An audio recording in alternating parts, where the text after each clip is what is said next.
Hey, look at that. Not on time. Hey, everyone. Wow. I'm sliding. Hey, guys. What are we doing? How are we? What's going on? What's the latest? Mods. Mods, thank you for being here. Well, look who's first. That's cute. Bunny Floofy Foot. Hey, Mods. Hey, Jamie Palmer, Diana H. Carmela Cannoli. I feel better already that she's here. Guys, I want to pause for a minute. Oh, you're about to witness something magical. Look at it. Look at it. Look at it. Oh my God. I could stare at that all day. Look at it. Keep looking. No one blink and stop cooking if you're cooking. If you're talking to your children, ignore those things and look at this one. Oh, wow. Is Armine in here? Pause, everyone. We have to see this. Gorgeous. We weren't looking. Oh, hey, Josie. Oh, hi, Bojangles. Bojangles says, maybe you should notice me every once in a while, do you think? No, I didn't think about that. Sorry, I was only thinking about myself. Hey, Joanne Hawley. Carmela, I'm serious. I'm glad you're here. Hey, Jennifer Ogle. Who else is here? Case Face made it. Tammy in New York is here. Moonlight View for you. Welcome in. Cool name. Hey, Liz Trick. Okay. So you could have done this before the show started, and I've been talking to you throughout the day since I've been here. And guys, I don't recommend getting a poodle. I know everybody's like, poodles are amazing. Yes, they are. Are they?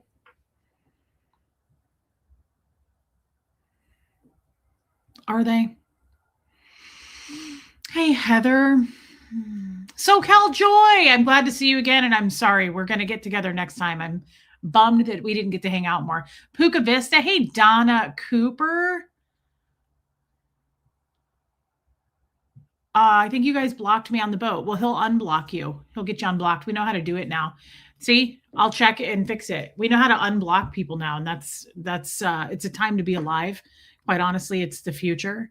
Hey, Holly. I feel like I'm all of a sudden getting a headache. Hey, Charisse Forno.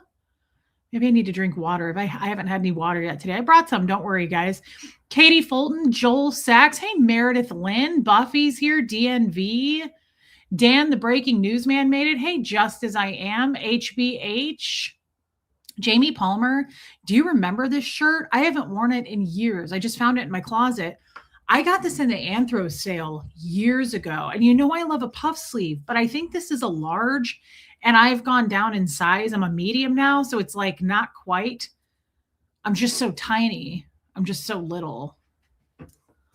Good Lord. Guys, we have to talk about something real quick. Hey, Knight Rider Gaming. That was a joke, by the way, for the new people. I'm not tiny at all. Hey, Marie Marion. Thanks, babe. Hey, Robin Miners under her other name. Bohemian Luciferian Witch. Hey, Sherry LeBrun. Alicia. Love Alicia so much. You guys don't even know. It's getting weird for her, so I don't want to overwhelm her. But Alicia, I love you. I think you know this. I think I was a little too grabby with you. Love you, Joel Sachs. Hey, Cheap Chick. Jamie Palmer, why do I feel like I haven't seen you for a minute? Hey, Roddy Mom. Jeannie Hansen. Hey, Squirrel Girl. Viggy Cat's here. Renee B made it. Somebody became a member. Look, it's Joan Marie. Thank you, Joan. That is overwhelming and very kind. Guys, I mean it. It's very helpful. Thank you for doing that. Jen Finberg, I love her.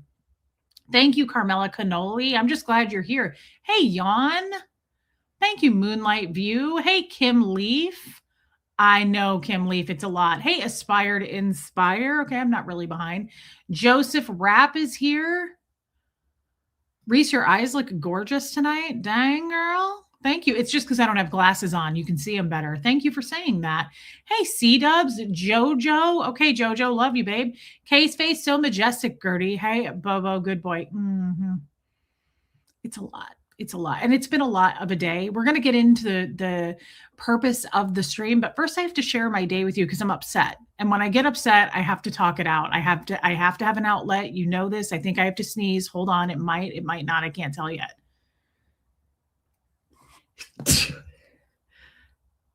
Okay. It was a one-off. Thank you for your super chat. I appreciate that so much, babe. Moonlight, you're already back in the game. Thank you, Lifeboat. Thanks, babe. Hey, Ruth Ann, your poodle loves you and missed you. He did, but here's the thing. The behavior doesn't change. It's the same behavior. That poodle, guys, I don't recommend a poodle if you're not at home. Like, I go get the mail and come back, and he's like, oh my God, where were you? Where were you? Where were you? Hey, Martin. So he's just they're extremely needy dogs. I don't know if it's just mine. I love that dog, and he's done so much for me in all seriousness. But he is like, it's like he just turned 4 in September, and I thought he would chill. And it really feels like a toddler. Like, I have to constantly talk to him, and like I go run him for like 30 minutes a day. That's probably not enough. Probably need to do more. He has got so much energy. It's insane. But it's me. It's not so much energy. He's like, I want to hang out with you. If I go pee, he's like, I feel like I should be here with you. He will put his head on my lap while I'm peeing and pooping. And I'm like, you don't have to sit here. And he's like, oh no, but I do. You don't get it. Viggy Cat, of course you do. Of course you do. She's a frosted mini wheat with eyeballs. Can I be unblocked on the boat too? I've been watching, but I can't comment. Of course you can. Sherry, babe, go take care of Sherry, please. She would love to be unblocked. Hey, Tiffany Murfitt, thank you. Susie with an S made it. Thanks, Joel Sachs. Hey, Lori Lee. I know, Buffy. It's really unbelievably small. Sherry, I'm glad that you made it. Jojo, I'm happy to see you, and I'm sorry that I broke up your relationship yesterday. Hey, Charlene. Auntie Janet says, thanks, I washed my hair today. Grabby, not at all. You're just saying that. You don't have to say it. Say it. Do it. I love Alicia so much. It's a lot. Reese, I'm an Italian. We are huggers. So funny story. I'm an Italian as well. I'm really not a hugger, but I found that later in life, now that I'm not a Scientologist and I'm finding out who I am kind of a hugger. Charcoal Ninja, welcome. Who else is here? Babe, Alicia said hi to you. Wow. You've never come over here before. Hey, Roulette Master, welcome over. What an honor. Joan Marie, I need to talk to you about something. Guys, some things happened today and I'm embarrassed about it. I feel embarrassed and I just have to talk it out because it happened to me and I'm embarrassed. Hey, Caroline, Canada, West Coast Fancy Nancy. Thank you, Hun Bun. Geez, okay, I am a little bit behind. I'm only a minute behind. Mar Lugo's here? Where? I need to see it. I don't believe it until I see it. Someone said hi to Mar Lugo and I don't see her. Lies. Where? Oh, you're already back with Yadira? Well, that was quick, but I kind of get it. I understand. Wow, that was quick though. Like usually when people break up, they break up for like a few days at least. That was an overnighter. That was fast. Hey, Decultified Vesper from Australia. Oh my God, she is here. Mar Lugo, it's an honor. I love seeing Mar Lugo because she's always working and she's busy all the time. So when she comes over, it's an honor. Okay, I believe it now. She proved it to me. Mar Lugo, I love you. Sorry to put you on the spot. Hey, Mimi. Okay, Reese, come on, catch up. What am I doing? This happened to me yesterday. What's going on? Dana Marie Music made it. Hey, babe. No, Scientologists don't really hug at all. Hey, Wanda Parks, my father never hugged me. Thank you, Donna Folker. Okay, so let me catch up because you guys want to hear my problems. You know how I was telling you the other day how Kirstie Alley lived down the street from me? I remember. She had a psychology center. Did you ever deal with her in Scientology? So she's from Wichita, Kansas. She had a mission in Wichita, and she came into the Kansas City org a couple of times while I was there. But no, I didn't like sit down and have a full conversation with her. I always really liked Kirstie Alley. I have to be honest. I don't know enough. I mean, I don't know about her private life. C-dubs, it was bad. Hey, Michael Wincoop. She seemed, I don't know what the word to describe Kirstie Alley for me. Ramen, oh my God, you guys, that's Armine's husband. It's Rafi. I love Rafi. Yeah, Roulette Master, we're going to talk about Scientology, but first I have a problem. I did something embarrassing today, and whenever something like that happens to me, I have to talk it out verbally. I got to verbally process it. We're going to get into Scientology, my friend. Guys, say a prayer for Rafi. Also, Catherine B, if you would. But I love Rafi so much. This is Armine's husband. It's an honor that he's here. I know him so well through Armine. He's so kind. They're the perfect couple. They're so sweet. I love those two. And pray for him too, because in Armine, guys, they are from Iran. And they both, I don't know if he does. I know specifically her, she has a lot of family there and she's struggling just mentally. Can you imagine the anguish? Like she's really, really going through it. I imagine Rafi is too. So guys, please just be thinking about them, please. Knight Rider, thank you for being here. I really, really feel sad for a lot of you going through it right now. Zoe, you're at Applebee's? They still making Applebee's? That's crazy. Wow. I haven't seen Muffet Lou in a lot, like at least a year, Martin. I have no idea what happened to her. I hope she's well. So, guys, I'm embarrassed. And something happened and I got to talk about it. Hey, Maryland's Fine Art. Oh boy. I don't know what that means. I can't tell if that's. Oh, that's a hater. I never see haters anymore. So I'm like, is that a nice person? No, and I'm sure the mods already took care of it. That's hilarious. Welcome in, haters. Thanks for the view. Guys, so I'm embarrassed. I'm embarrassed about something. I'm embarrassed. And I need to get it off. I need to talk about it. It's hard to get it out. I'm embarrassed. Okay. How many times can I say this? I had to go to Costco today for Hux. Huxley gave me his whole list of crap that he needed. So I had to go to Costco. Hey, Bridge. Then we'll get into the real talk. But first I have to get this off my chest. Okay, I'm serious. Help me. Somebody sit with me. I went to eat. Hey, Katie did it.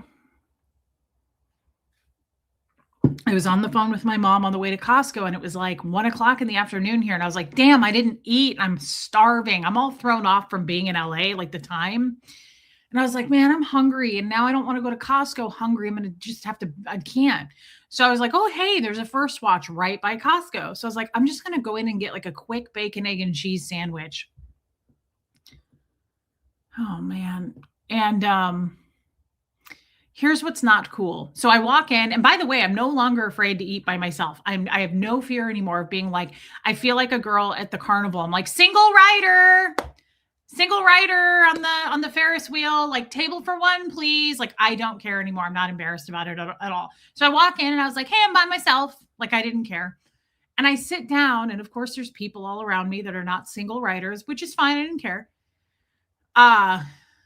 Yeah, Martin, I don't know where Muffet Lou is, but as you know, people come, people go. There's all kinds of people from this channel that I miss that we don't see anymore that either decided they hate us or they just moved on with their life. That could happen too. Sometimes people take a mental health break and it has nothing to do with us. I have people say, hey, Angel, hey, Lady-O. I have people say that all the time. They'll come back after like 6 months and go, hey, I'm back. I just had to get off like social media and YouTube. And I'm like, wow, that is admirable. Self-care first. Putting yourself first turns me on about you. Self-care, guys. Put yourself first. Don't set yourself on fire to keep other people warm. Remember that, okay? Hey, MLG Gamer. So okay, Jeannie Hansen's like, get it out or I'm leaving. Guys, so hey, Ghost Rider. I spoke for myself today.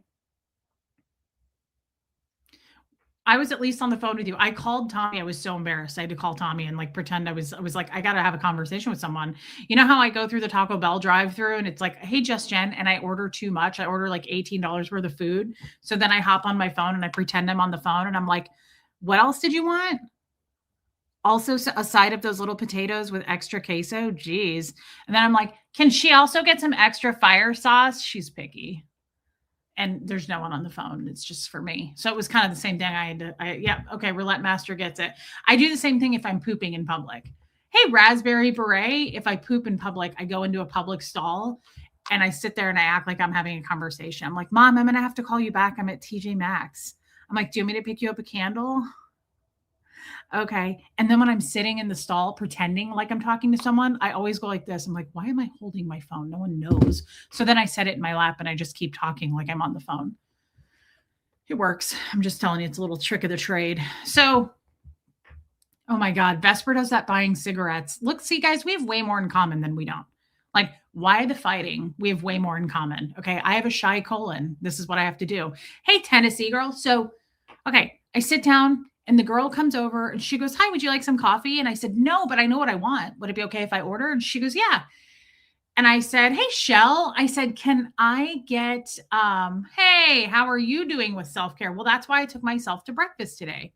Actually, baby steps. I took myself to eat something so that I wasn't going to be a terror at Costco. Thank you for super chatting that. Thank you for asking. So she goes, "Yeah, go ahead." "Hey, little redneck." And I said, "I'd like a, hey, Kyla."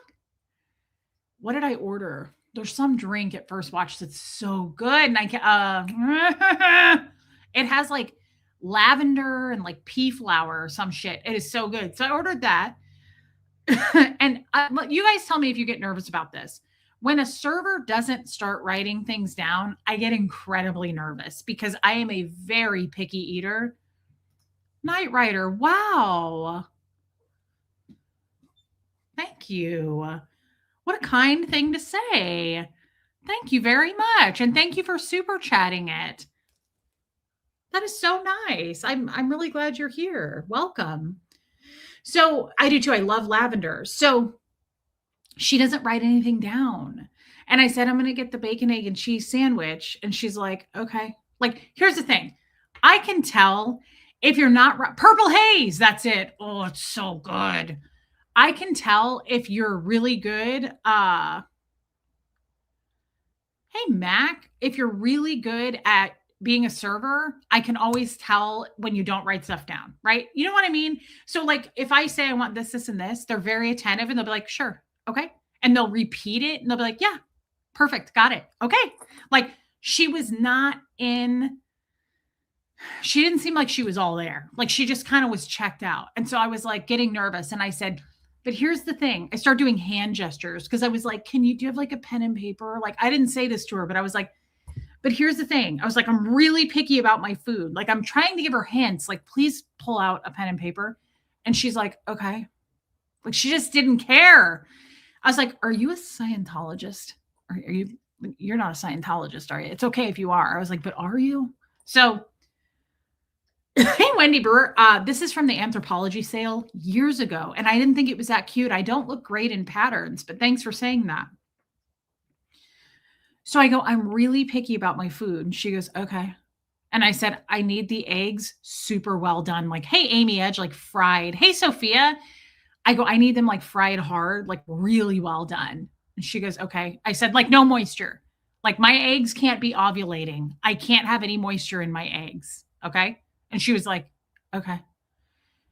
And I said, "Okay, there's a theme here." I said, "I also need the bacon really well done on the sandwich." I said, "I cannot eat chewy bacon. It's not going to happen if the bacon is like the consistency of a taint." And she's like, "Okay." And I said, "Okay." And then the last thing I said, "It comes with a side of potatoes." She's like, "Yeah." I said, "Can you also make those?" Hey, Panda. I said, "Can you also make those super crispy? Like, I need them very well done. I don't like potatoes that are like soft, like me." So she was like, "Yeah, okay." Guys, I don't do this. I was embarrassed. I'm embarrassed that I did this, but I did it anyway. Okay. I don't complain. I don't do that. This girl comes out with my food. Oh, Marlugo, I can't handle runny eggs. If my egg has any moisture to it, I'm like, this girl comes out with my food and she slams it down in front of me on the table. Like I don't know if it was intentional, but she lets go of the plate and it like collapses in front of me onto the table. And she turned around and walked off. She didn't stick around for seconds. She didn't say, "Everything okay?" She didn't say, "Do you need anything?" She didn't say, "Does it look good?" Nothing. She turned around and walked off. This sandwich is covered in slop. Like they smothered it in whatever juices, dip, I don't know. And none of it was cooked right. Like the eggs were runny. There was no bacon on it at all. And the potatoes were like still growing from Idaho. And I feel like I would have eaten it if she had been nice, but she made me so mad with the way she did that. So mad that I was like, I am not famous in any way. No one knows who I am. But I started to think, like, is this person a hater? Like, is this a Reddit person? Hey, Tahoe, I cook your eggs exactly the way you want them, but I don't think too many other people get it. But they do, babe. Usually I get a conversation going with a server and I'm like, I hate runny eggs. And usually they'll be like, I get it. I understand. I'll go, thank you for understanding. I'm weird about it. Like, I really try to make people feel like this isn't me just barking orders at you. Like, get me this, this, this, and this, and I want the eggs cooked. Like, I try to go into a story, kind of like I do here. We're 20 minutes in, and I've talked about absolutely nothing but wasting your time. I've done nothing but waste your time for the last 20 minutes of your life that you'll never get back. Neither will I, right? So usually I feel like they get it. This is when I usually tip like a lot more than 20% because usually we have a conversation. I get their name. I talk about where they're from. Usually I keep them at my table too long. Like, I like chatting with people. It's my thing. Yes, Sophia. So the fact that she slammed my food down and walked off, I was like, did she watch Marilyn or something? Like, did this person catch a stream from a hater? Like, what happened? Why did I make you so mad? Yeah, Marlugo. So I was so mad that I don't ever do this. And I stood up. I didn't even want her. And I walked to the register and some lady was like wiping down a counter. Oh, good. Sarasota blend. At least somebody laughed. And I said, can you get me a manager? And all I could think of was Yadira, because I do this to her all the time. I'm like, get me a manager, get me a supervisor right now. When I got to LAX, I was texting Yadira and I was like, I've been here for 3 minutes. Leonardo DiCaprio just took a selfie with me. I was like, Brad Pitt just ran me down and tried to jump into my car with me. I was like, Yadira, can you get on this and handle it? I was like, I can't be here for seconds without people swarming me. The paparazzi's all over. I was like, do your job. And Yadira was like, TMZ just called and confirmed that you're in LA. She was like, is it okay for me to give them an answer on that? I was like, I don't have time for this. I have a poodle.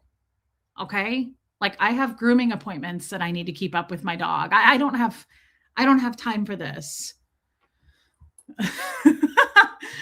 I hate to call the manager, but when I do, I mean business. I do too. I do not like to call a manager. I can't remember the last time I did it. I get embarrassed when you have to get the manager. Thank you for super chatting that, Mar. And I love you. I'm so glad you're here. Yeah, I was like, Yadira, do your job. Get on it. Snap pop, girl. I was like, Leonardo DiCaprio is chasing me right now. I don't have time for this. I have a poodle. I'm the talent. Just by the way, for the new people, I hope that you understand that's dry humor and I'm absolutely kidding. That's probably the person who unsubscribed because you wouldn't color in your eyebrows. Probably. Hey, Thursday before 2. How many people in the chat have flipped off someone at the drive-thru? Not me. I do not treat people the way I don't want to be treated. I used to. I used to treat people like shit in my life as a Scientologist. I don't do that now. I really want to connect with people. Like, I really want to get to know you. I could not stand that this woman did that to me today. I was like, who does this? She just slammed my food down. So I was like, I'm glad you spoke up for yourself. That is self-care. Baby steps. Thank you. And it was scary, but I did it. Hold on. Thank you for your super chat. Hey, Iwa. So I was like, can you get me a manager, please? I was like, I need a manager. And you know why I think I did this? I think I had the guts to do it. I didn't tell you guys this. And this is another thing I'm embarrassed about. And everybody's going to unsubscribe because I said if I ever got rich, I would never buy a Louis. I'm nervous. Look at this. I'm fidgeting. Hey, Sierra Terry, I love you. I'm so glad I got to see you. And thank you again for my keychain. I love it. I'm in there. Hey, DS Kitty Diane. This is another thing. I'm a hypocrite. I did something hypocritical, you guys.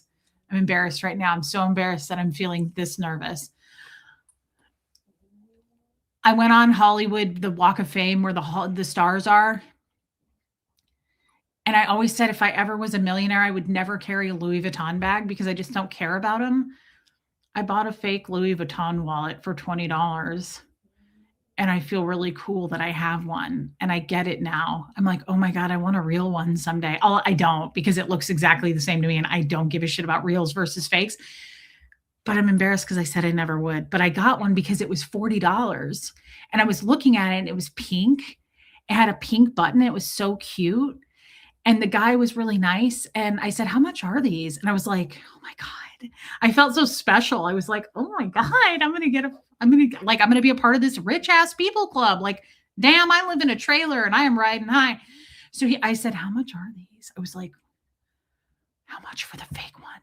And he was like, they're $40. And I was like, oh, fuck that. I was like, I'm not paying $40 for this. And I opened it up and I looked at it, and it had like sticky glue on the inside, and it was gross. Like it had like this weird tacky glue. And I said, do you have another one? I said, because this one has shit all over it. And he was like, no, that's the last one. And I set it down. I went, never mind. And he goes, would you like it for $20? And I went, now that I can do. I was like, I can like it for $20. And he said, all right, I'll take $20 for it. And I was like, oh, I felt so cool. I was like, oh my God. I was like, do you want me to sign your autograph? Like, I was like, I'm kind of a big deal. I was like, yes, like I have a poodle and a fake Louis wallet. I was like, come get some. So I think that's what made me get the manager. I was like, I think, yeah, Roulette Master is still here. And I can't believe this dude is still here. Like, he's like, this woman's awful. Why am I still here wasting life, precious moments of my life? Hey, baby lily pad. Don't worry, I'm going to get to the story, but this is how I run my life. This is, yeah, just clean. He said, Marlugo, he was like, you can just take an alcohol wipe to the glue. I was like, fine, but I'm still not paying more than $20. Anyway, I feel really special now that I have one. So like, I pulled it out today to pay for my lunch. And I was like, I don't have time for this. I have a poodle and a Louis wallet for $20. Like, I don't have time for this. Roulette Master, I'm just glad that you spent some time with me. And I know that you're going to change your mind and go, wow, Lifeboat, you've got a lot of problems on your hands, dude. And I'm sorry. Hey, Vicky. Hey, Joe Virus. I felt so cool getting that wallet. You have no idea. You know what else I got? They had a little zip around AirPod holder, a Louis Vuitton AirPod holder, and he sold me that for $5. And I was like, how much can we make these change? Do you know anyone while I'm here? Hold on. So I think that's what made me get the manager today. I think it made me more of a bitch. Hey, Blessed Gloria. I was like, get the manager. I have a Louis Vuitton wallet. Like, I don't have time for this. I have a poodle at home. So the manager comes over, and this poor guy, like, he comes over and he goes, hi. He was like, what can I do? Oh, Sierra Terry. He goes, what can I do? And I said, this is garbage, dude. I was like, and I like, I was like, it's covered in slop. I was like, I don't even know what this is. Joe Virus. I was like, release the inner Karen. The inner Karen came out. I was like, I can't eat this shit. And he goes, that's how the sandwich is. And I said, don't tell me how a sandwich is made. I weigh 180 pounds. Okay. I'm familiar with sandwiches. And I was like, and I've ordered this sandwich within the last month. So don't try to tell me how your kitchen runs itself. It wouldn't exist if it weren't for me. This sandwich is here because I am a customer, sir. And this dude went mute. He was like, okay. He was like, I'll tell you what. He goes, I'm going to remake it. And I was like, maybe put the sauce on the side. He goes, no, I was already going to do that. And I was like, and the potatoes were supposed to be crispy. And he was like, nope, got it. He was like, I'm going to do it myself. And I was like, and there's no bacon on this sandwich. He goes, oh, there will be this time. He was like, anything you want. Mm-hmm. I was like, oh, I was like, this dude's a good manager. Like his wife is happy. You know, that guy's wife. He was like, okay, no problem. You fucking Karen ass bitch. He was like, whatever you want. Let's just get this woman fed and get her the hell out of here with her fake Louis wallet. So he brought me the sandwich back, and I called Tommy, and I was like, do you have a minute? He was like, what's going on? I was like, I'm just incredibly embarrassed, and I have to get the hell out of here, and I have to eat as fast as I can. And I was like, I don't know what to do with my hands right now. I was like, I don't know what to do with anything. He was like, what's going on? What happened? I was like, I can't tell you what happened. I'm surrounded by a bunch of happy families. And I was like, I'm embarrassed. I had to get a manager. So when this dude started to walk off, he goes, I'll fix it. And I said, I want to say something. He was like 10 feet away from me. People were staring. And I said, I never get the manager. And he goes, okay. And I said, I'm not a get the manager kind of girl, sir. And he was walking off, and I said it 3 times. I said it again. His back was to me, and I went, "I'm not a get the manager kind of girl." I was like, "I'm not a get the manager kind of girl." I was like, "No, I hate what people are thinking right now." I was like, "It matters to me. It doesn't matter on YouTube what people think of me." I was like, "It matters in this first watch. I just want to get my sandwich." It was so bad. I thought I didn't care what people think, but I do in public. Like, I find that I care. There were people that were like one guy was like from afar across the room. He was like, "I'm filming. Look at this chick. Watch this bitch melt down in a first watch over a sandwich." Hey, Rain. Hey, heart of the personal story. I was so beside myself. I called Tommy and he was like, "What's going on?" I was like, "I can't control my face." I was like, "I don't want to be here. I'm having a mental breakdown." I was like, "Can I just get a box for that? I'll go eat it in my car. I just want to go eat it in my car at this point." I was like, "Just make it extra crispy and get me to my car." Oh, Roulette Master, that's the worst. And I can't believe you're still here. Rain said she melted down over a sandwich before. I haven't. The sandwich was great. This dude did make a perfect sandwich after that. And then I kind of fell in love and I just sat there and ate the sandwich quietly. And like, I kept my headphones in and the girl walked by and she was like, and I was like, like, "Don't talk to me." I was like, "I can never talk to you again." Hey, Tash. It's the faux Louis Vuitton. It was absolutely the fake Louis Vuitton wallet that I got that made me do that. I don't know. It was so out of character for me. And I felt like the Louis Vuitton sucked me in. But as soon as the manager started to walk off, I literally yelled that 3 times. Not 1, not 2, but Beetlejuice style. 3 times. I was like, "I'm not a get the manager kind of girl." I was like, "I never get the manager." I was like, "Fine, I'll eat it. I'll eat it gross. Just give it back." I was like, "Put a turd on it. I'll eat it. I don't care." He was like, "It's fine. It's fine." Angie Mo, power to the Louis Vuitton. I think it was the fake Louis. I think the $20 Louis Vuitton made me do it. Oh, Marlugo, I don't think you were a B. I think some people just don't know how to be respectful and have pride in their work. Okay, this is why I love Marlugo, and this is why I love her. Like, this is why I love her attitude. This is the definition of a strong woman. Alana's like this, baby steps. Like, we learn a lot from the fake heirs, from our, hey, Julie, from our strong ladies. See, she already made me feel better about it. I love you, Marlugo, and thank you for saying that. And speaking of, thank you for your super chat, Mar. I know you were polite and kind. Sorry, nothing to be embarrassed about. I was. You're so American, says Tommy. Such an American bitch. I was polite and kind. Baby steps. I am not impolite to people. I really am not. If people are shitty to me, even more so, I'm like, "What's going on? Like, what's happening here? Let's break through that barrier and just like have a conversation. What's going on?" Like, I don't take the bait when people are shitty to me. I was shitty to myself and I made a fool of myself. Therefore, I felt dumb. But no one made me look stupid today except me. And boy, did I. Roulette Master, I just am really, it's an honor that you're still here and I feel bad for you. Unbelievable, guys. It was, I wish that I had been streaming that. I am an American girl for sure. Raised on promises, broken promises, but still, I cannot believe that I shouted at this man. Honestly, I'm kind of shocked the cops didn't show up. I'm kind of shocked that the police didn't come in. They were like, "Copy that. We found her. She's over here in a booth. Hey, ma'am, how you doing today?" And I'd be like sitting there with like mayonnaise all over my face. I'd be like, "What's going on?" And they'd be like, "You tell us what's going on. Did you shout at the manager that you don't normally call the manager? Why'd you do that? Sounds like you call for a manager a lot. You called for the ultimate manager because now the police are here. So what'd you do?" I'm surprised that didn't happen. Quite honestly, I'm surprised I wasn't walked off in cuffs. I was like, "I'm not a get the manager kind of girl, sir." I was like, "Sir, come back." Oh. No, this was this morning in Tennessee, Joe. It was incredibly embarrassing. So I just had to get that off my chest. I'm glad I did. I feel much better about it. It only took 34 minutes to get that out. You think your life's hard? Imagine Tommy's. So I don't feel sorry for you. Okay. Like I bought the fake Louis Vuitton wallet. I did it. I know. I am. The haters are going to have content for weeks.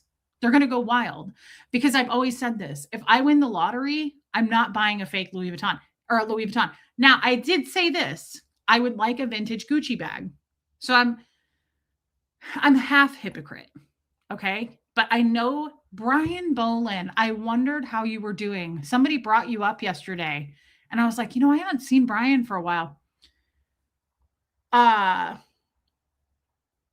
always say this.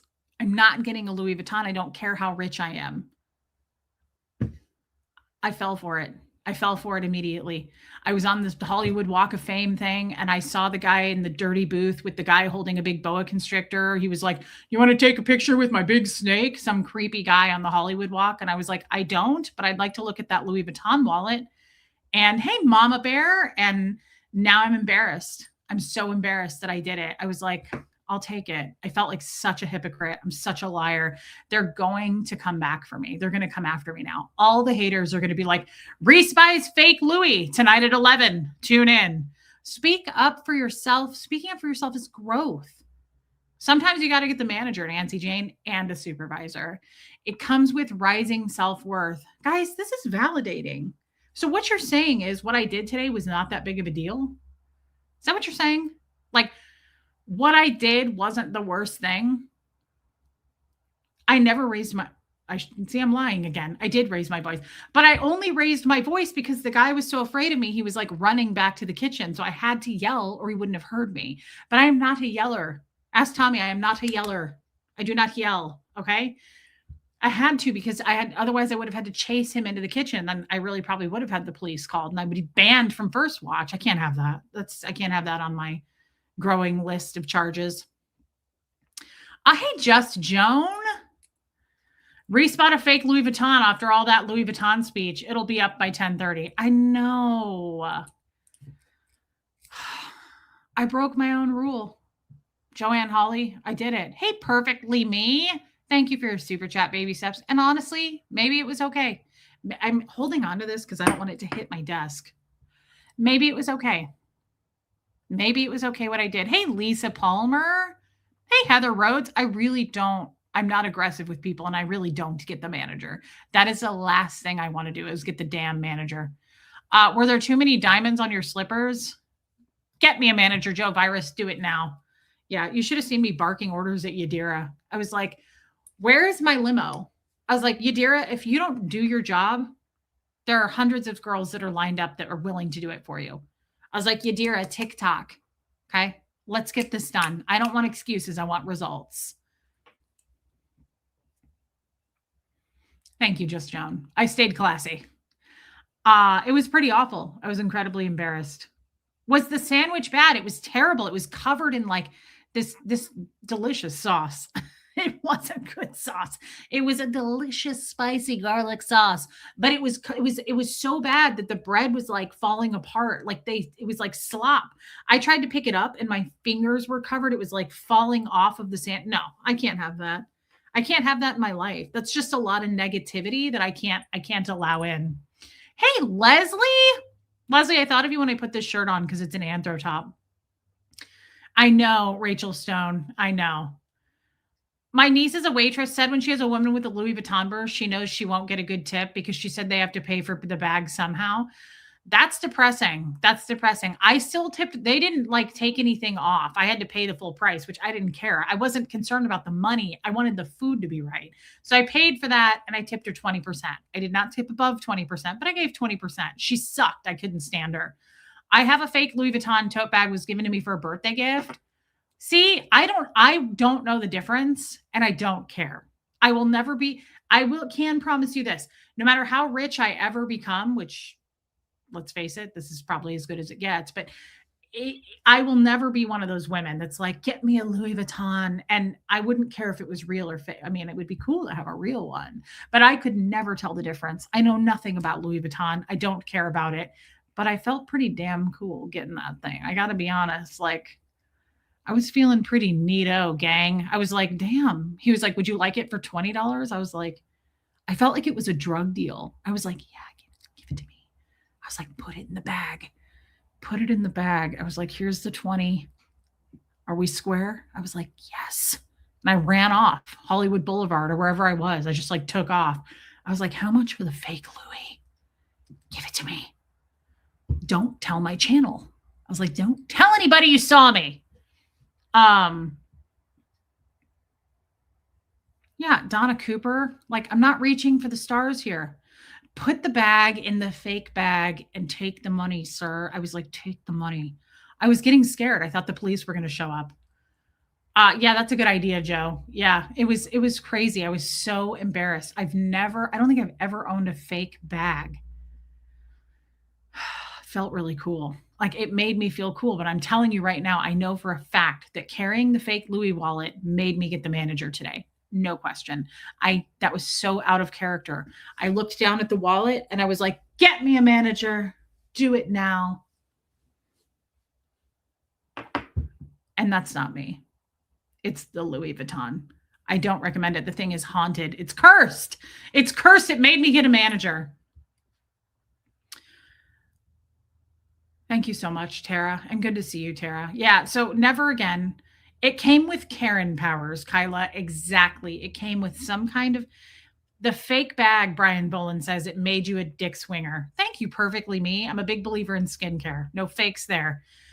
It made me a dick swinger. It made me a female dick swinger. And it gave me fake Karen powers. It did. It came with Karen powers. I feel all kinds of wrong. I feel like I need to go in there and apologize. It had nothing to do with growth. It was the Louis Vuitton. Hey, P. Taylor. Toxic O'Grady. Same. I get that too, my friend. Hey, Crafty Carrie. I promise you would be able to tell the difference. Not all people could, but you could. I don't know the difference now, is what I'm saying. I love Tory Burch, Leslie. I'm a bigger fan of Tory Burch eyeglasses. Hey, Taylor. Okay, I was going to say, how's the baby? Okay, good. As long as the baby is still in your tum, in the uterus, that's where the baby stays. Thank you, Taylor, and I'm happy to see you. It's like a meat curtain swing, but I don't have meat curtains because I only have 2 flaps, but it is like a flap swing. Yeah, it's like a tit swinger. Absolutely. Do you feel dirty? No, I feel pretty cool with that thing. I felt pretty neat. So, guys, then I went to Heather Snoopy, welcome in. Then I went to Costco and I did it again. I didn't ask for a manager, but I just felt really cool. But guys, so by the way, do you remember how I've been complaining about T-Mobile and Verizon? I have Verizon, but when I go to Ecuador, it craps out on me and I have no service when I'm there.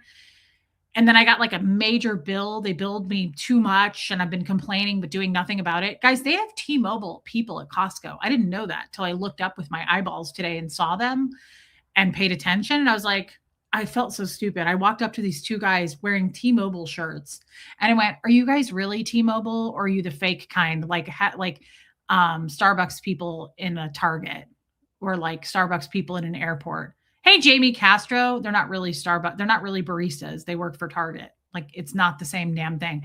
So I was like, are you guys really T-Mobile people? I was like, or are you Costco people wearing T-Mobile vests? And then I heard what came out of my mouth and I was like, I am so sorry. I seem to be possessed today. Like, I don't know what's wrong with me. I think I got this fake Louis Vuitton wallet and it just made me a total walking bitch. And normally I don't say this much of what's on my mind. Hey, Elena Raderman, faithfully welcome in. And they looked at me and they were like, we're real T-Mobile people. And I was like, I'm Reese. And there's not a lot to say after a sentence like that.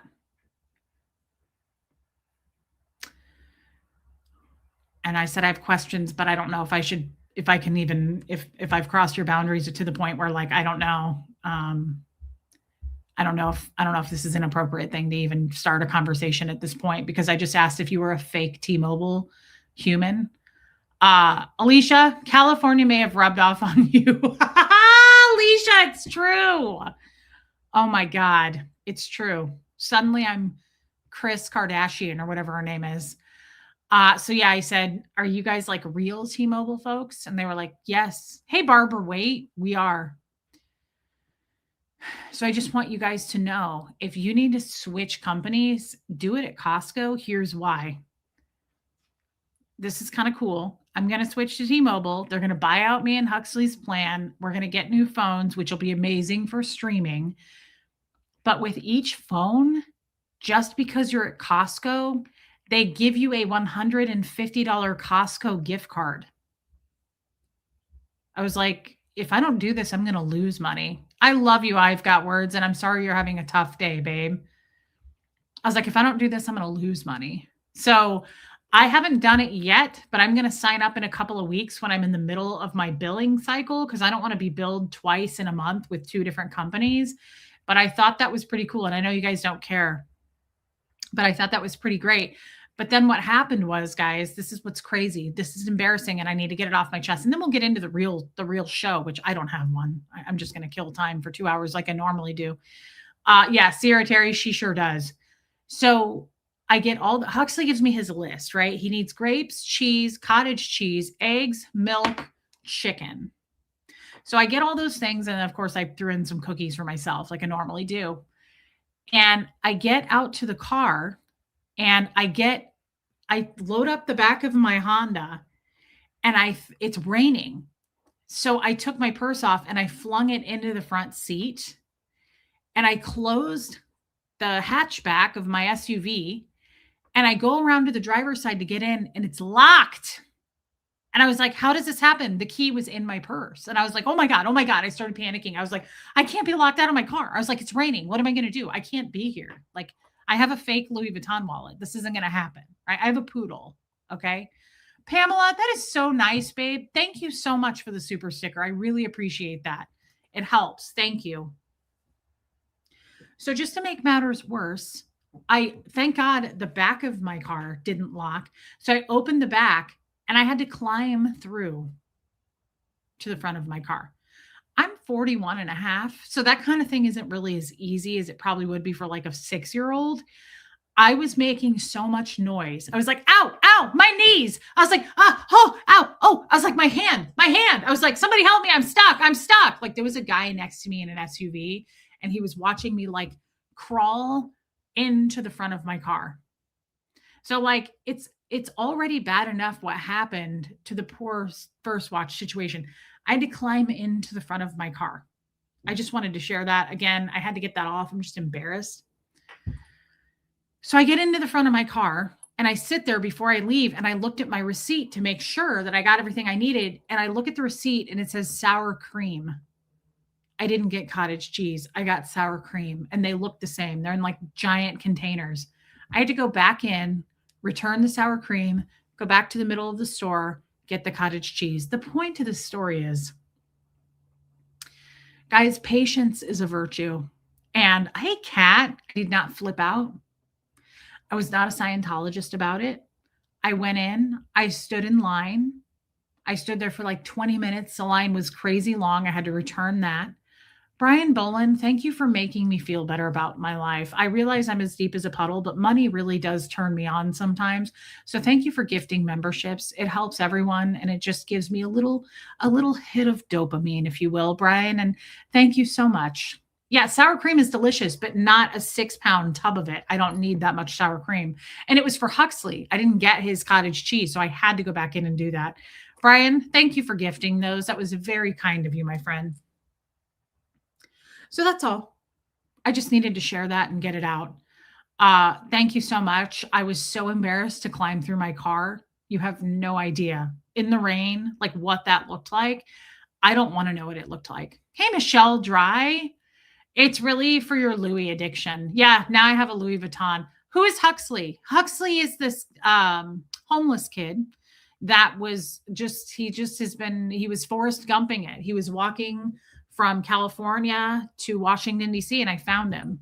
No, Huxley is my 16-year-old son, and he's really cute, and he's good, and he's a wise old soul, and he's like a 55-year-old man. Hey, MJ. So I wouldn't have tipped her for bad service, just saying, Donna, I always tip because people live on tips. I live on not just super chats. That's not true. I live on views. We get paid on views, but like super chats, tips, you being a member, like those kinds of things help me. So I always tip 20%. Like even if they suck, I tip 20%. But if somebody is a good server, I usually tip double that, if not more. Like I always give an extra $20 on top of whatever I was going to tip if somebody's really good because I know what it's like.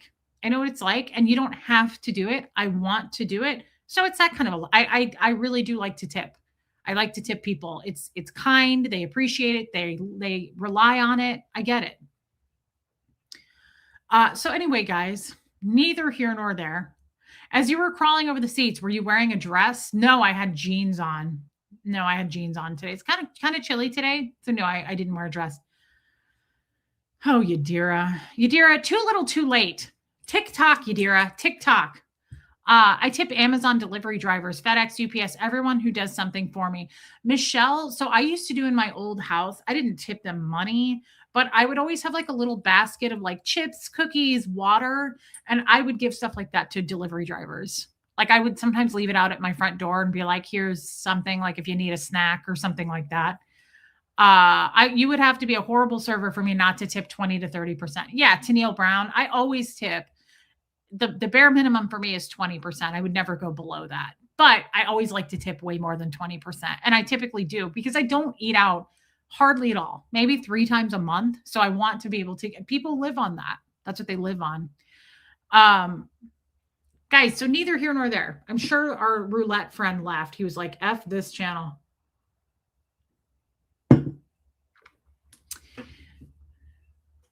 Thank you, Martin. So I'm going to be on the lifeboat tonight. In 2 hours, actually, I'll be on the lifeboat. Tommy is going to interview me a little bit about Scientology stuff. He hasn't done that in a couple of years, and I really enjoy the interview style of things, especially do you get paid if I watch on Roku TV as well, laptops? Catherine B, I love you, babe. I don't know if you were here earlier, Catherine, but I just told everyone to be thinking about you and pray for you today. Didn't give any information. Just want you to know that, but I just wanted everyone to be thinking about you. Do I get paid if you watch my channel? So like I have certain friends that will put like open 2 or 3 tabs and they'll watch like a playlist of my videos and they'll just hit mute and it will like play all night. So I get paid on views. I don't get paid by Roku or Amazon Prime or any of that. And I'm not on Prime. Hey, Christian. So I don't know what you mean. I get paid if you watch. That's all. So yeah, hitting the like button, subscribe button, all of those things help me for sure. Kicks me into the algorithm, all of that. Yeah, okay. Joanne says as long as you're viewing, it doesn't matter what it's on. Okay. Yeah, Buffy, I agree. Do we have to watch the whole video for you guys to get paid? No. But I don't know the answer to that. Thank you, Rain. Hey, Reflections. I'm trying to think. I'd have to Google what counts as a view. So like if you click on a show and you watch a minute of it, I don't think that counts as a view. I think if you watch it for maybe 5 or 10 minutes, I want to say that counts as a view, but honestly, I don't know. I don't know the answer to that. I'd have to look that up. Thank you, Tara. Yeah, you guys don't ever have to super chat. Just coming here and spending time with me helps me. It gives me a view. Hey, Sam. Can you please one day show us your collection? I'm in awe. I have a lot of jewelry. I'd love to do that. I have before a little bit. 3 seconds on vertical counts. Okay, not probably horizontal. Okay, Elena Rainerman. No, I think you have to let it run till it's over. Okay, then you guys would know more than me. I don't know the answer to that. Oh, for tonight, by the way.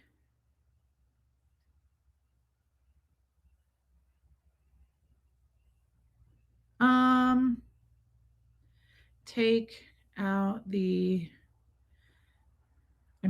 Tommy is going to put up our stream for tonight. Okay. Sorry. I forgot that I was going to give him a title for it.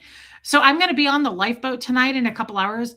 You don't have to come over and watch, but Tommy is going to do a Scientology interview on me. He's a really good interviewer.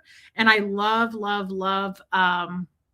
working with him when it comes, like you'll have to see him in action, but Tommy is hey, Roddy Mom. Tommy is really, really good at, the Friday night show got 10,000 views, Jen.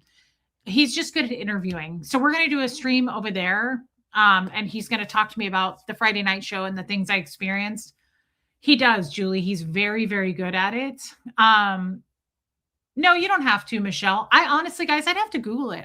As a streamer, I don't know the answer to that.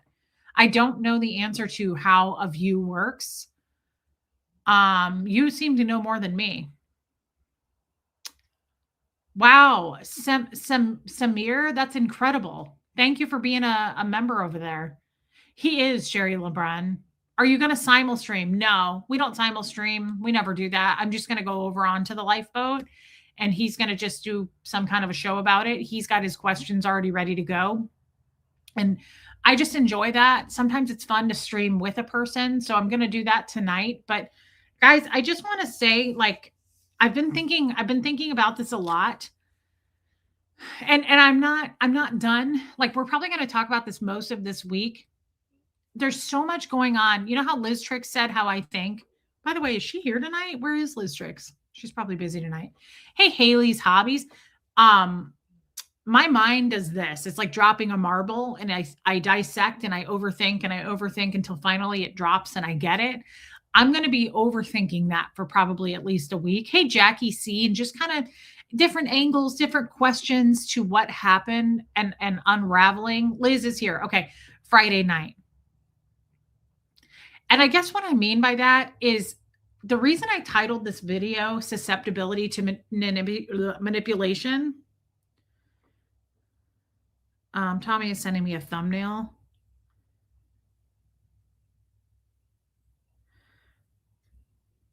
Perfect. Thank you. Scientology and crimes against children. Yeah, that's great. Thank you, Carmela Cannoli. That's fantastic. Thank you, babe. I'll look forward to seeing you there. So what I guess I'm trying to say is, hey, Noelle, I don't expect you guys, I do, Sophia, and I don't expect you guys to sit with me and hold my hand through this all week. But there's so much to what happened Friday night that's just slowly unraveling for me. And you didn't get to see it all because I was getting kicked off their Wi-Fi, but I didn't have my phone pointed at everything that I saw. I feel jarred. That security guard that took Eric away was so creepy, Kyla. The guy was on a bike and you could barely see his face. Thank you, faithfully. Yeah, Mama Bear. You could barely see his face. The bike was all black. It was almost like matte black, like painted black. There was nothing on that bike but black. And he was covered in black, head to toe, covered in black. And it was just so eerie. It was so dark. And just the way he whisked my friend off was so dark. It has been shaking me since I left that night. And the susceptibility to manipulation is very real. To watch Eric look at me, make eye contact, smile, right? Like we were really kind of like having an interaction, and to watch the security guard in that darkness, that dark bubble, to watch him go, he wheeled up to Eric on his bike. He like swirled around in a circle in that street. And he went, "Sir, can you get away from her and get into the building, please?" Eric was like, "What are you doing here?" And he went, and he just, it was like, I feel like this is I just thought of this in real time, but you know how I always think of concepts. It was almost like Eric was like something plugged into a power source. It was almost like he was like a toaster or a TV. He was lit up. He was looking at me. And it was almost like that security guard came and like unplugged him, if that makes sense. Like the light went out of his eyes, his face dropped, and he was like, "What are you doing here?" And then he went, it was almost like he went, like powered down. Like the guy literally unplugged Eric. Like he went from like just everything went off. Like the light in him, the emotion in him, it just died. And it was so wild to see that. and horrifically abusive and sad, right? But it was also really, really wild to see the same thing with everybody else coming out of the building, crossing the street. Yes, Nancy, to go onto that red carpet building, go into that door. All those people were like, I feel like they just had their plugs, they were unplugged. Like it was his eyes looked so scared when he saw you were streaming, like he was going to be in big trouble. I know Tori said that Tori, I think, said he will be taken to ethics. And oh, I know what she said. He'll be taken to ethics and shown what a bad person I am. He already knew this. Eric knows I was declared.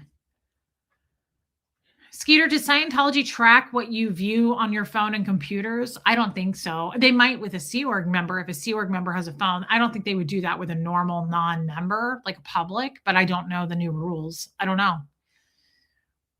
Oh, Ghost Rider, they were unplugged from the God source. Ooh, that gives me chills. Yes. Yes. And that is how it feels, Bridge and Clearwater. Tennessee Girl, it was very heartbreaking. It was extremely telling. And to watch even the man in the wheelchair, the elderly gentleman in the wheelchair, for him to, he like looked at me and he went, hi. Like, it was like it was just, it's like how I go to I don't support the zoo. I'm sorry. I know some of you do. I'm not mad at you for it. I don't do SeaWorld. I don't do circuses, and I'm not going to a zoo because it's like seeing them pacing and like they're not in their natural, they're not in their habitat. They're not being the normal wild animals that they could be, right? They've lost their freedom. They're never going to get there. They're never going to get freedom, and they know it. So it's not like you're looking at something that is not really there. Watching a polar bear pace is not a polar bear to me. That's not anything I want to see for my viewing pleasure, right? So it's the same thing.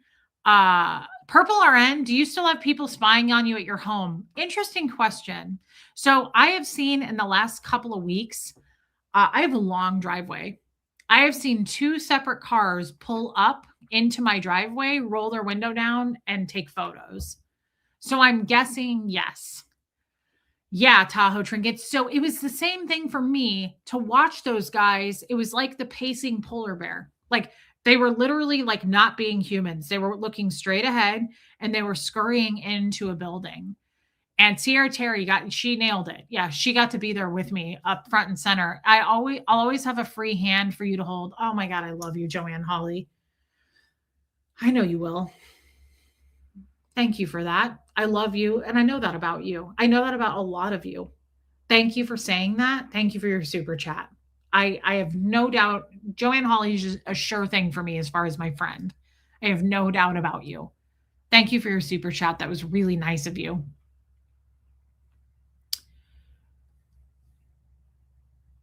Cults and zoos equals misery. They never look happy in their man-made natural environment. Yes. I mean, I know some of you won't understand. Yes, Sophia, some of you won't understand, but what Joan Marie just said, this is why I don't like zoos. I don't want to see, I mean, it's a prison. I don't want to see, this isn't how they really are. There's no freedom. They're never going to get there. Right. So it was the same thing. Did you guys remember when I was streaming? Do you remember the pretty cafe looking? It was like lights. They had like strung lights and it looked cool. And I said, notice how they try to make it look really warm and welcoming. Hey, Carolyn Hughes. Thank you. Did you notice how they had music playing? They had the big, remember I kept showing you how they had Ron like lit up on the side of the building. It looked so like, what is like looking at it? It was almost like, what is this? Wow. Like it looks kind of like, the blue, but hey, Jane Aldrich, the blue building. No, the blue building was very ominous, but this street in particular was like, they had it lit up nicely. It looked like a nice little cafe. It's the same thing. It's like a zoo. They try to make it look like their natural habitat, like a human's natural habitat, but it isn't. Yes, Donna Cooper, I agree. Does that make sense what I just said? The whole thing is so artificial. It felt, you know what, it felt like a movie set. Not that I know what a movie set looks like, but I can imagine it. That's what it felt like. Everything was staged to look a certain way, to make you feel it was way too overly welcome. Yes, to make you feel a certain way. You know, even me, and I knew the answers. I knew what was behind the curtain, but even me, I was like, wow, look at this cute. Yes, Ghost Rider. I was like, look at this cute little cafe. Look at all these little tables. Look at all these, like, I don't know about you guys. I love string lights. I used to have them at my old house. Like, yes, Angie, like I love when you drive by someone's house and like their patio has them at night in the summer. If I could, I would have tons of like string hanging lights. I just think they're so, well, I like a pop of whimsy. And I feel like they're kind of whimsical. You can get them in fun colors, you can get them in fun, like little shapes. And I just think they're so cute. It just looks so welcoming and warm. And like you want to go sit down and like have a little meal under them or drink your coffee in the morning or what. They're just, it's welcoming. And if you notice, they had them, yes, Tahoe trinkets, they had those string lights everywhere and they had little cafe tables and it just looked like, hey, come be a part of this. And it's the same thing as a zoo. It really is. It's like, let's make this as close to their natural habitat as possible so they don't realize the dangers that they are surrounded by. And I say that very, very knowing what I just said. I'm not being dramatic. I felt safe. I was not worried about my environment, but I did not feel safe mentally, if that makes sense. I wasn't worried about my physical well-being, right? Tori was there, Laura was there, like Sierra Terry was right next to me. There were plenty of people there. I wasn't worried about that. I need to Alicia and I had a conversation about this. I'm extremely naive and I'm extremely trusting. So much so, was your Clearwater trip or LA trip more significant? Clearwater, Andy. Good question. Like, there was a guy when I was leaving that night, and a guy goes, "Do you have a place to stay tonight?" And I was getting ready to leave. And I don't know him. And I said, "Yeah, I do." And he goes, "Oh, okay. You staying close by?" And I said, "Yeah, I'm staying at the DoubleTree." And he was like, "Which one?" I said, "I don't know, the one in like downtown LA or something." And I got in the car and Alicia was like, "Reese," like she was really having talks with me about, she was like, "You are so trusting." Hey, Alana, I don't think like that ever. I never think like that. I'm like, "Oh yeah, here's my address." I'm like, "Oh yeah, you can pick me up in a van if there's puppies in it." Like, I'll climb into the sewer if there's a kitten down there. Like, she's right. And I am really, really bad about it. She's like, "You just told that guy where you were staying." And I was like, "That's okay." She was like, "No, it's not." And I assume it was okay because it's a hotel. Like, I was like, who's going to come try to find me in a hotel? Like, you're safe in a hotel. And she was like, "You just literally told a stranger what hotel you were going to be in." And I was like, "Oh, I mean, is that bad?" I don't think about that kind of thing. That's something we need to work on, guys. We really need to work on that. I'm really bad about it. I don't protect myself at all. I'm super protective of others, but I do not think about my own well-being, and that's a problem. So the point is, I wasn't physically afraid, but I definitely felt mentally jarred. Like, they kept screwing up my Wi-Fi signal. They were screwing up my mind in a lot of ways. Like, it felt like a mind F for sure. Like, and I don't think that was an accident. That was very much by design. So Tommy told me that. He said, "Don't put your reservations in your name." Yes. Thanks, faithfully. Hey, Marty Jewel. Yeah, baby steps. Guys, I'm not stupid at all. I'm not going to call myself stupid. I'm not stupid. But there are so many things about me that I am so childlike. Do you get it? Like, I feel like I'm very childlike. I'm very like, yeah, I'm staying at the DoubleTree. Like, it didn't even cross my mind to like not tell someone where I'm staying. Jackie says I'm gullible too. Yeah, it's okay, Reese. Just remember not to share personal info. Thank you, Moonlight View. Hey, Anne. I am blonde too. Got to be used to not saying stuff to men. You are a blonde. I don't know if it's a blonde thing. Hey, Linda. My husband says I'm oblivious. Yeah, Reese, your friend was right. You'll have to remember not to be so trusting. Nancy. Yeah, I just don't I get very I feel like the word is childlike. I get very childlike. I'm like everybody's you can trust anybody. I trust people. I overly trust people. It's how you were raised to believe what you're told. And I just was raised without I don't want to say fear because that's not true at all. I was very fearful as a child, but I also think that I was raised alone. I was by myself. So to this day, I reach for like connections. I want to connect with people. I want to hug you. I want to talk to you. I want to know everything about you. I want you to know everything about me. I thrive on talking to people. So if some random person comes up and goes, "Hey, I'm so and so. What's your name?" I'm like, "Hey, I'm a cancer sign. So I was born in July. I'm diabetic." Like I don't have a problem. I click with people. Very rarely do I not click with you. I always click with people. And maybe that's a problem. Hey, Megan Roberts. Yeah, Moonlight View. So I just it's something I need to Alicia and I are working on. I need to be more aware of. Yeah, Tennessee girl. It's not stupidity. It's not I don't think of it as dumb. I think of it as like naive and again, overly trusting. That's what it is. I'm just kind of overly trusting and it's that's not good. I need to work on that. The weird thing is my instinct, Debbie Zito, my instincts kick in if it were like if someone were to say to my son, like, "Where's your son staying?" Holy shit, you'd never know.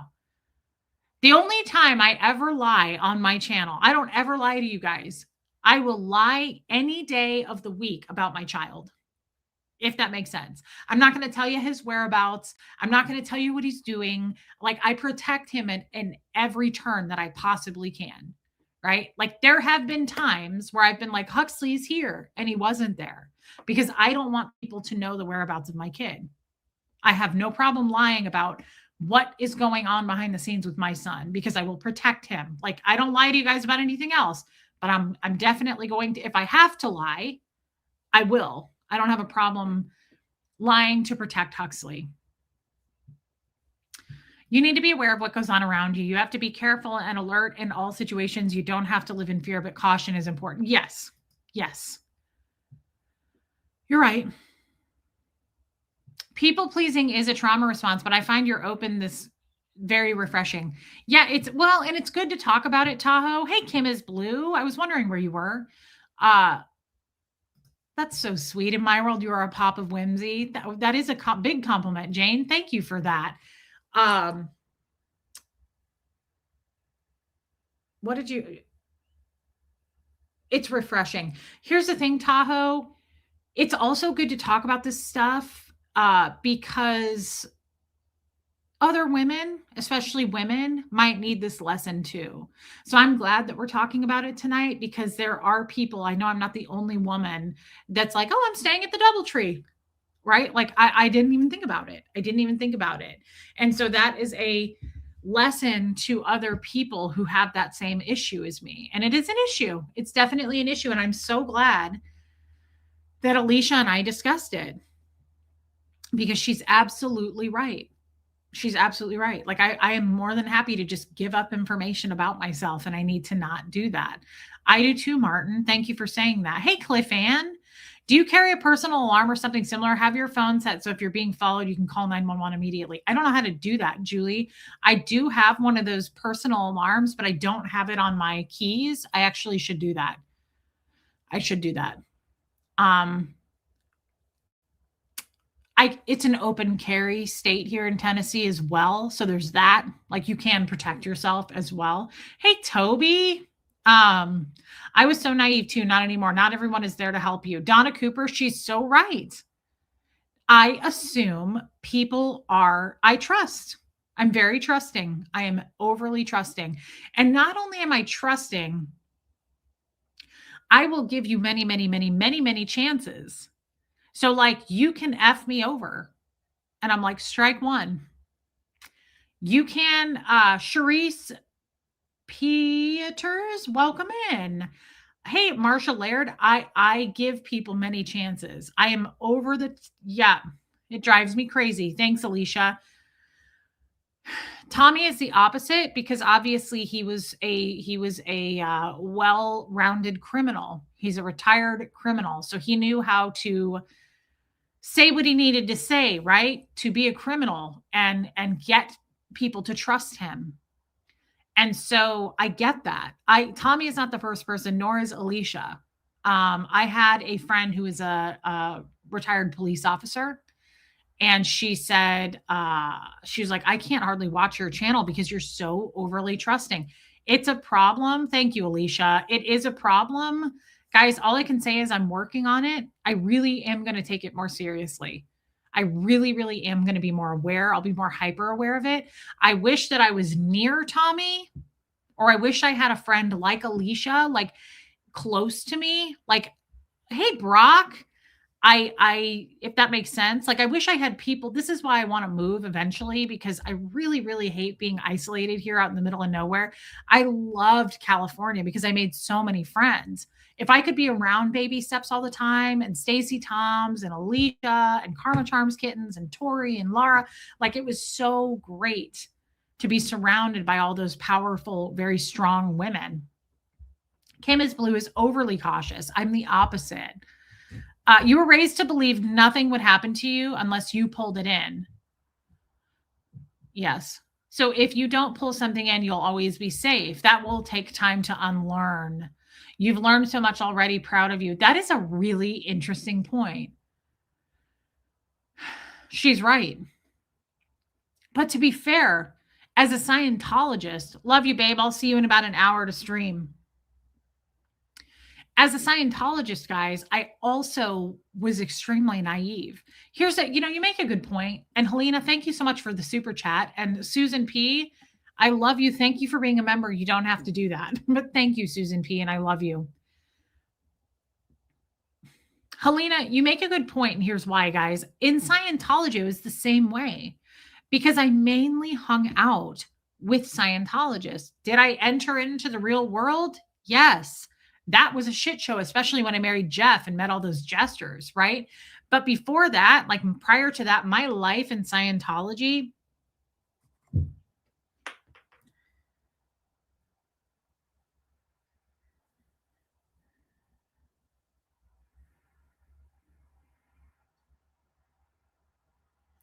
my life in Scientology was safe. Do you guys see what I'm saying? I was mainly when I went out into, I know, Susan, I love you. When I went out into the real world, I hope you get to be with Tommy. I do too. Michelle, that's the goal. I mean, obviously that's the goal, but it's just not going to be too soon because I have a kid in high school. So until then, I go back and forth to see Tommy, but no, we are not together full time. So I mean, yeah, that's absolutely. But the thing about Tommy is too, and he knows this, I'm going to be doing some traveling for some things I'm doing behind the scenes. He won't be doing that. So as much as we want to be together,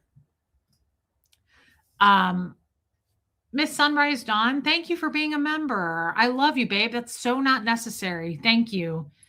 Does that make sense? What I'm trying to say? I'm gonna be Tommy is older than me. He's a little bit more like in retirement zone.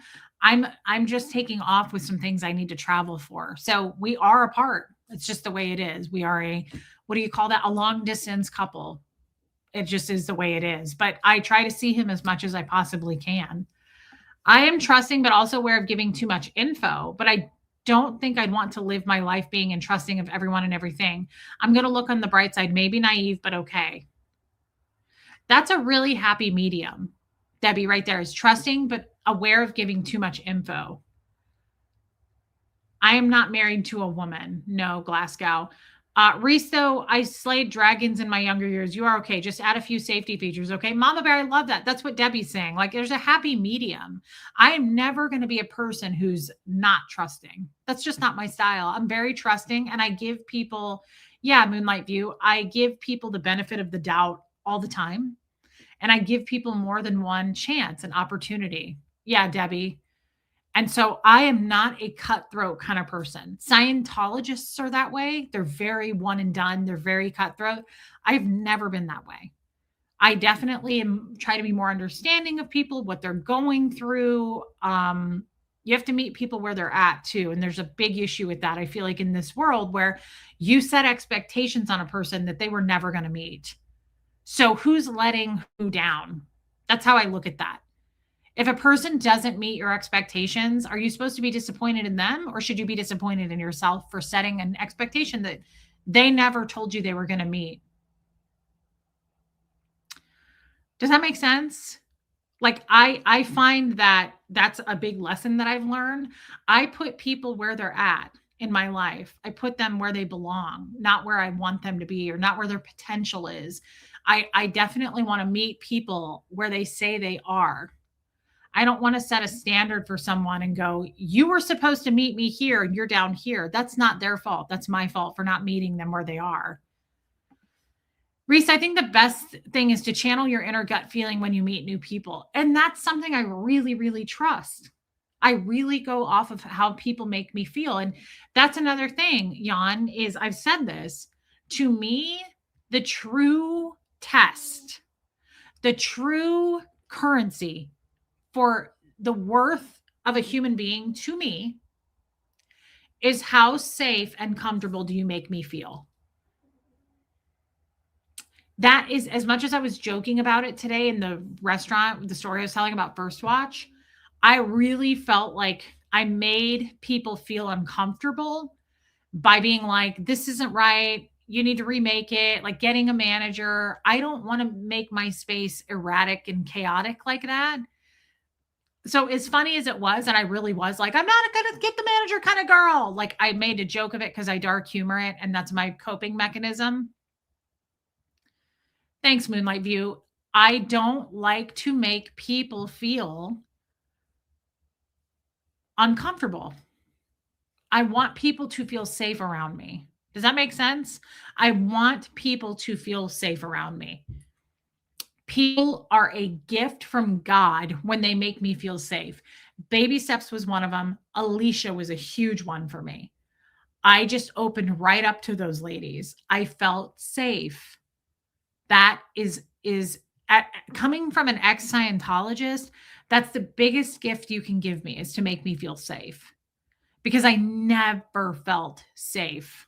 Thank you, Just Joan. Thank you for being here, babe. Babe, that's exactly what I mean. You were raised that way, and the people you grew up around were raised that way, and you had to report and share everything. So that feels safe and normal for you. That's a great point. Now I understand what you're saying. Like Alicia, I get what she's saying. When that guy said, where are you staying? And I said the DoubleTree. Yes, that does make a lot of sense. It's the no boundaries thing. That's like when I was 6 years old and I had to talk about sex on the meter. I had to answer those questions. There's no getting out of it. So when somebody asks me questions like that, I give up the information freely. That is true. That makes a lot of sense. It is something I need to work on, though. And I will. I'm only 3 years out, only one thing at a time. But you're absolutely right about that, Helena. I didn't think about it that way. That's why I willingly give up information about myself. That is such a good point. Damn. You know what? I'm glad you pointed that out, because the more I see something for truly, purely what it is, the more I can fix it. I don't have to question it. I don't have to be like, why do I do that? And like go down rabbit holes. That's why I do that. It makes total sense. It makes total sense. So now that I see the whole picture, the marble now just dropped. Now I get it. And I'll really work on that. Thank you, Helena. Here's for the company while making enchiladas, but you have to stop being so trusting. Marlu, I love you, and I'm glad you were here. Thank you, babe, and thank you for your super chat. I'm really going to work on it, I promise. I have to blow my nose really quick, guys. Hold on.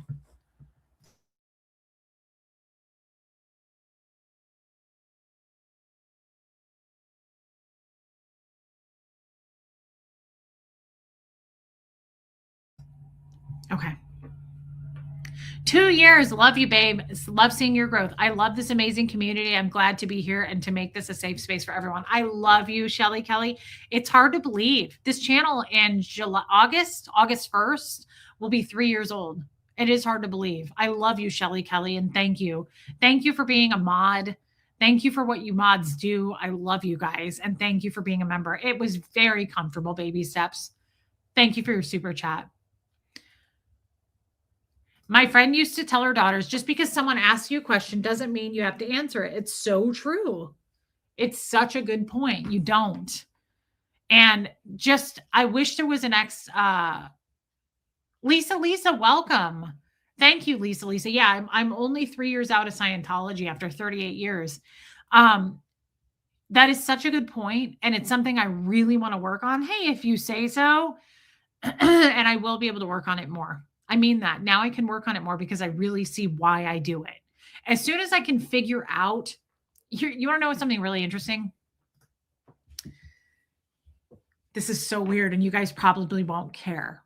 But I don't know if it's because I'm a Cancer sign. I don't know if it's because I overthink. It's a trauma response. It doesn't, I don't know. But I always want to know why me, hey, Tony P, and everyone else does what they do. Human behavior fascinates me. Behavioral patterns fascinate me. Okay. So, like, I don't like focusing on other people's problems because I can't fix other people. But I really like nowadays, like this whole topic of like me being overly sharing, overly trusting. I go down rabbit holes. I'm like, why am I that way? So Helena helped me with that a lot tonight. But I've always been that way. Like, why do I do that? Why do we do that? Why do people do that? I've always been that way. Way back when I was a Scientologist, I'd be like, I want to know though, like the pathology. Why do people do that? Scientologists hated that about me. Hated that. Loathed it. So I used to do this in session. I would go, but why do I do what I do? So, like, my auditor would ask me a question and they'd be like, is there an earlier similar time that you blah, blah, blah, blah, blah? And I would go, yeah. And then I would go, there is an earlier similar time. I was 9 and blah, blah, blah. Yeah, I asked too many questions, Bridge. So then I would do this and I would go, but why do I do that? I'd like to know where that comes from. Hey, Alana, you're empathic. I'm also fascinated with why people act the way they do. I'm fascinated. That's why I liked the show. Hey, Geoplanet Jane. Um, Mind Hunter. I don't watch a lot of shows, not anymore anyway. But I loved the show Mind Hunter. It was fascinating to me because it was about it's based on the true story of, is it the BEC, the behavioral BEU something, behavioral something unit. And it was back when the FBI first started figuring out people's, like, serial killers, the patterns of people's behavior and why they do what they do. Anyway, the point to this is I would be in session, and this went on my entire Scientology life, decades. This would go on. And I would go, but why the BAU? Thank you. Third eye open. I'd be like, but why do I do that? And my auditor would get so mad at me, or my supervisor, and they would go, Reese, come to present time. That's what they would do. They'd clap their hands and they'd go, come to present time. They would command it like that. That's how you give a command. So they'd go, come to present time. And I would go, I am in present time. I'm just curious. And they would say this, stop being significant. You're being overly significant. That was a big word in Scientology. Like, knock off being significant. Why are you being so significant? Because that's just a way of saying you're overthinking. That's the definition of being significant in Scientology. It would happen to me all the time. They'd be like, knock off being significant. You're putting too much significance on it. It doesn't matter. And they would say this. They'd go, it doesn't matter the why. And so my whole life, people would say that. The why doesn't matter. Who cares about the why? That's how they say it in Scientology. So I remember trying to train myself all the time. I would say it in my own head. I'd go, knock it off, Reese. Like, it doesn't matter the why. What matters is that you know you're doing it now.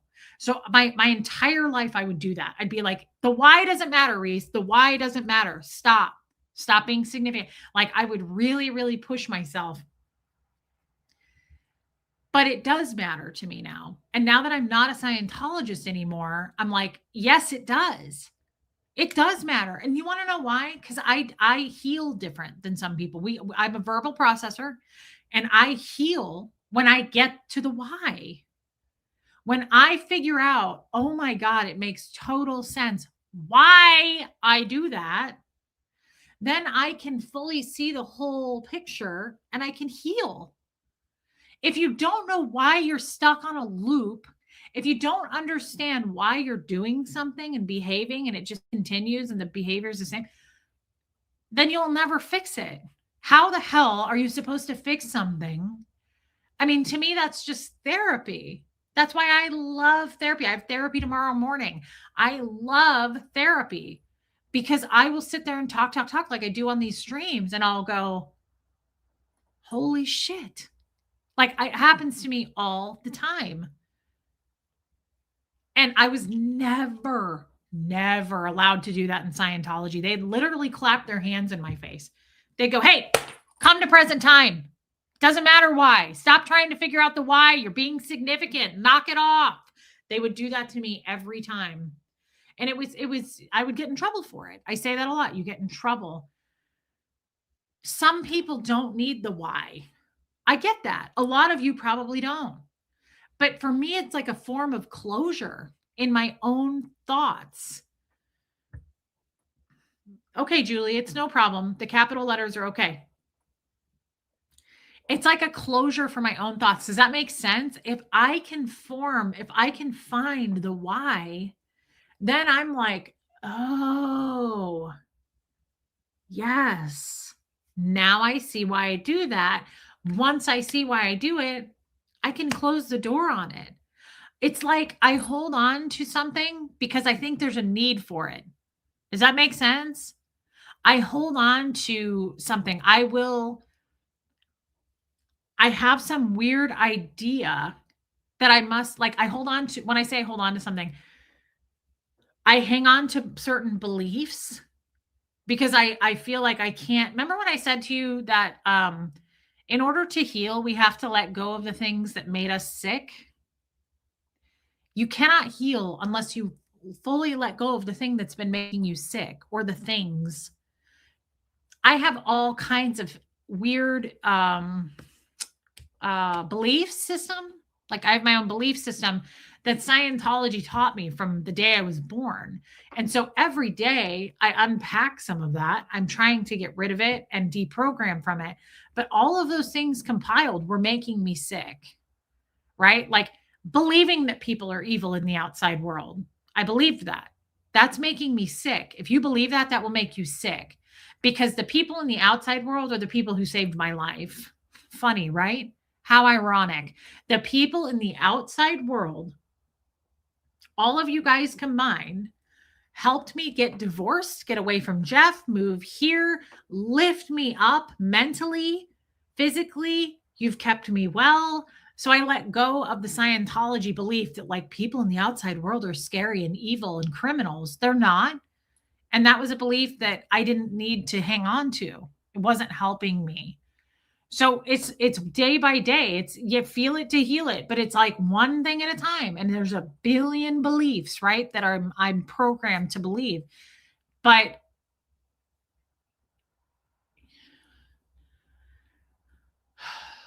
that's a big one that I just learned in real time.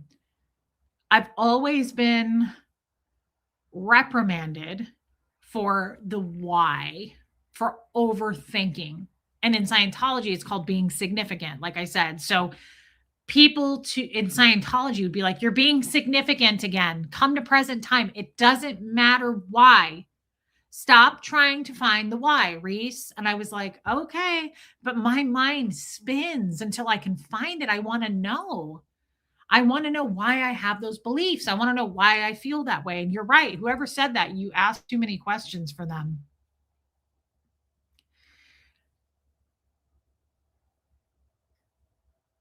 It could be, Sierra Terry. Everybody had a different experience. She said that your org was a lot more hardcore and abusive than other places.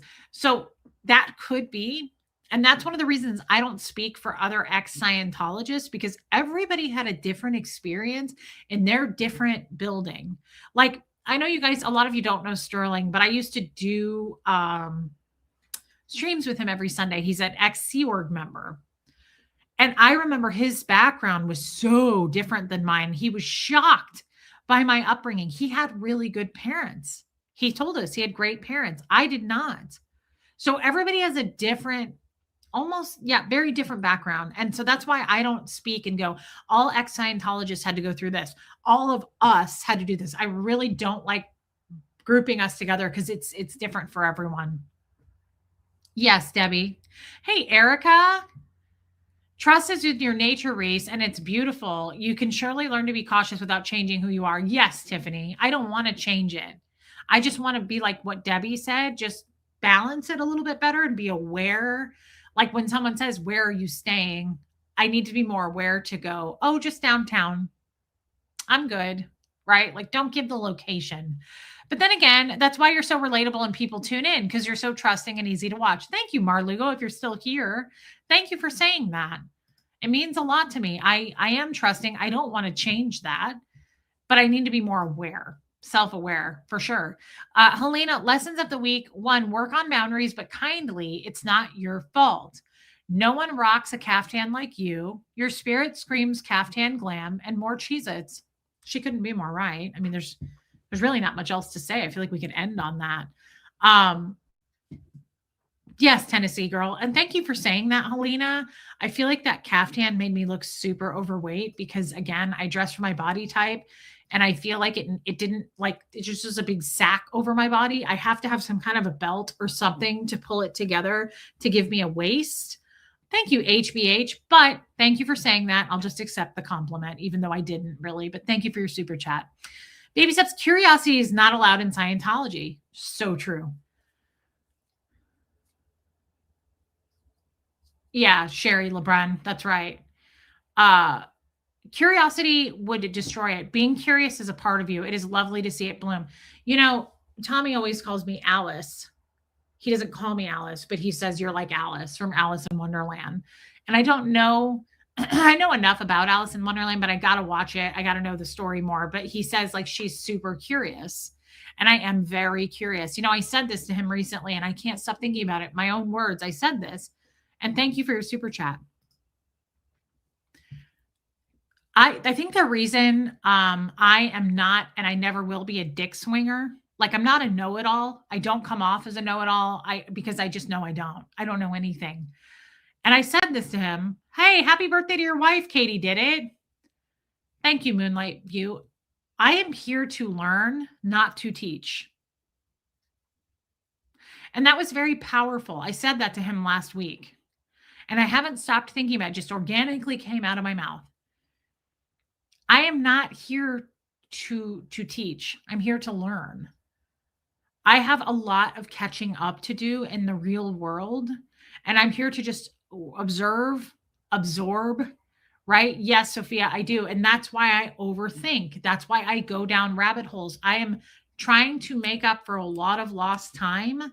You guys know so much more than I do. So many people will be like, yeah, I learned that when I was 14. You didn't know that?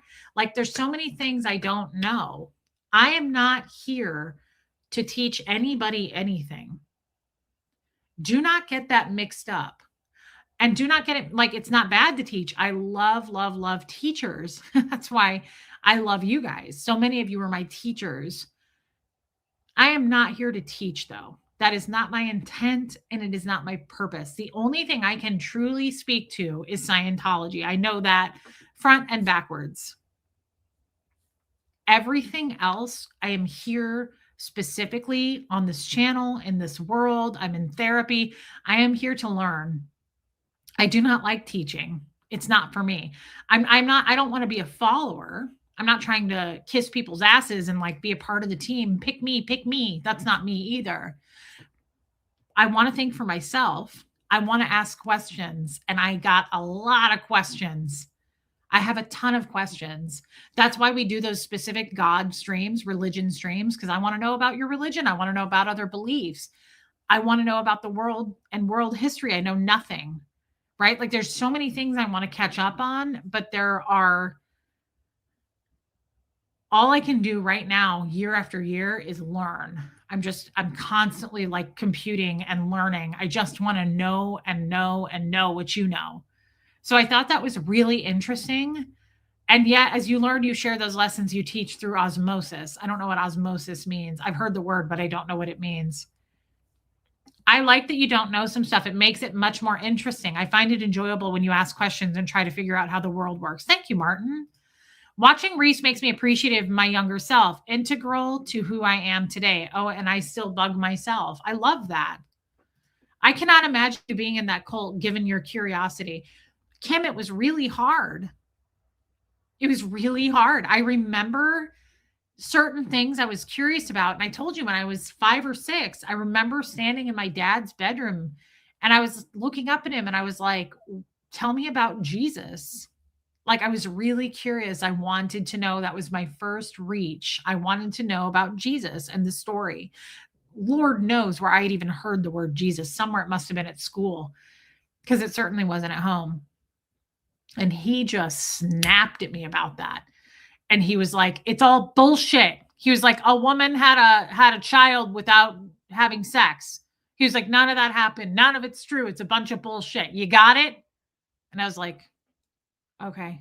Like, yeah, I was extremely curious in Scientology, and there was no curiosity.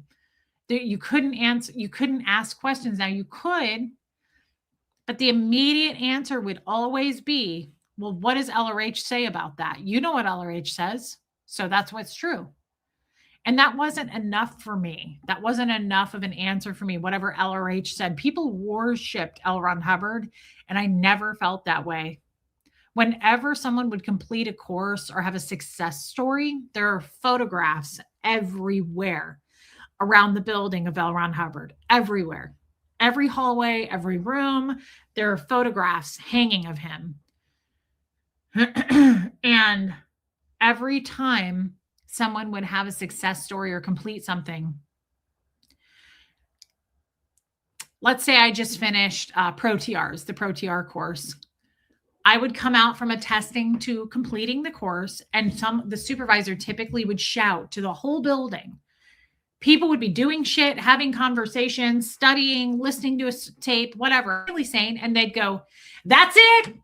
That's it, everybody. That's how they stop everyone from talking and thinking. And they'd go, Reese Quabell just finished ProTRs. And they start clapping. But before they start clapping, they turn to a picture of L. Ron Hubbard. They all find the nearest picture with their eyes for L. Ron Hubbard. And they go, Tehran, Tehran. And they yell it. And then they go like this, hip, hip. One person says, hip, hip. And the whole gang goes, hooray. And he does it 3 times, hip, hip. And they clap and go, hooray. And they look at the picture. And I never once ever participated in that. I would always do this. I never hoorayed. I couldn't bring it. I could not do it. Every time we would all focus on his picture and go, it was always so creepy. Literally, thank you, Nancy. That's an exact duplication, if that's the right word. That's a word I would use in Scientology, but that's exactly how it would be done. They would, Erica, they'd go, that's it, everybody, that's it. And everybody will stop what they're doing and look up. And they'll go, Geoplanet Jane. Geoplanet Jane just completed a new course on the Hubbard, the Hubbard Dianetics course. And then immediately everybody finds a picture of L. Ron Hubbard wherever they can find it, and they're everywhere.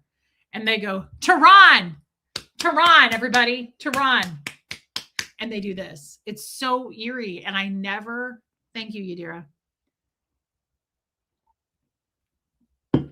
I do too, Tennessee girl. My point is, when I asked about Jesus, it felt like that. Like we were worshiping a human. Human worship is so, it was so uncomfortable. I always felt so awkward. And do you know how many times, guys, I've been through that's it. So-and-so just completed the blah, blah, blah, blah, blah. Hundreds and hundreds and hundreds and hundreds of hip, hip, hooray, right? And I never participated in it. I mean, of course, if I was not clapping, someone would say something. But I would always just look up at the picture and I'd be like, I liked Scientology and I liked L. Ron Hubbard, but I always thought it was very over the top and worshipy. of a human, of a man. Like worshiping a man felt very uncomfortable. It just never felt right. It felt forced. We learn and give to each without realizing it. Ooh, I like that, Joan Marie. That's a good point. Thank you for saying that. Thank you for super chatting it. Osmosis equals learn without trying knowledge you've just absorbed. Learn without trying knowledge you've just absorbed. Huh. Okay. I think I can make that work. I think that makes sense. You had a shield around your heart. You're something. I had something. Hold on, I have to blow my nose again.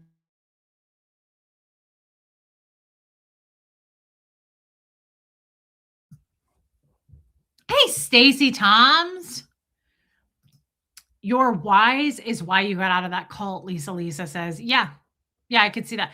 I was full of whys and they would say it to me all the time. Reese, the why doesn't matter. Stop focusing on the why. And it was so there were so many things like the hip hip hooray thing, the why thing. Stacey Thompson like room raid from Nora's. Oh wait, it's just me. Never mind. That's hilarious. She did that last time. Literally, she came over and she was like, room raid, everybody, room raid from Nora's. I was like, oh, I'm the only one in the room. Never mind. It was just Stacy. That's okay, Stace. I'm glad you're here, babe. I love you. Guys, there were so many things like that that felt so forced on me. There was a lot of things in Scientology that didn't feel forced that I was like, oh, I can believe that. Sure. But there were so many things where I was like, ugh, like, I don't like that. I hated it every single time that we would focus on Ron's picture and just go to Ron, everybody. It was like, oh, I don't like worshiping anybody. I don't like this. It felt so forced on me. It's like if you hang around a bad group of people, you learn that. If you hang around good people, you learn that. Yeah, Jamie Palmer, that's a good point. Yeah, guys, there's so much to discuss about Scientology. Ironic that the cult posters say curious, but they don't allow you to ask why. Oh, Kim is blue. You have no idea how crazy backwards that is. Shelly. Hey, Lilac Lime, how crazy backwards that is. Guys, they put up signs everywhere. They wear t-shirts. Thanks, Mama E. It's my lip stain tonight, maybe. I don't know. I think it's because I don't have glasses on. Someone else said that about my eyes. I think it's just because you can see them more. When did I learn about the OT levels? I had to Google that when I got out, Martin. I mean, I think no.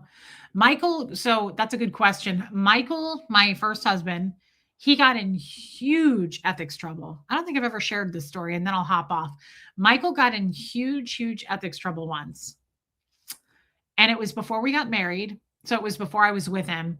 He Googled the OT levels. That is what are you doing over there? Wowie, girl. Well, while you're standing up and saying hello, I thought I'd hold you for a second. You're awfully dainty. Really tiny, really small too. Yeah, Kim is blue. He got in huge trouble for it. Mar Lugo, I said it once, I'll say it again. You make it easy to spend an afternoon just hanging out. I love you, Mar Lugo. I get so excited when I get to see you. So thank you for being here and thank you for saying that.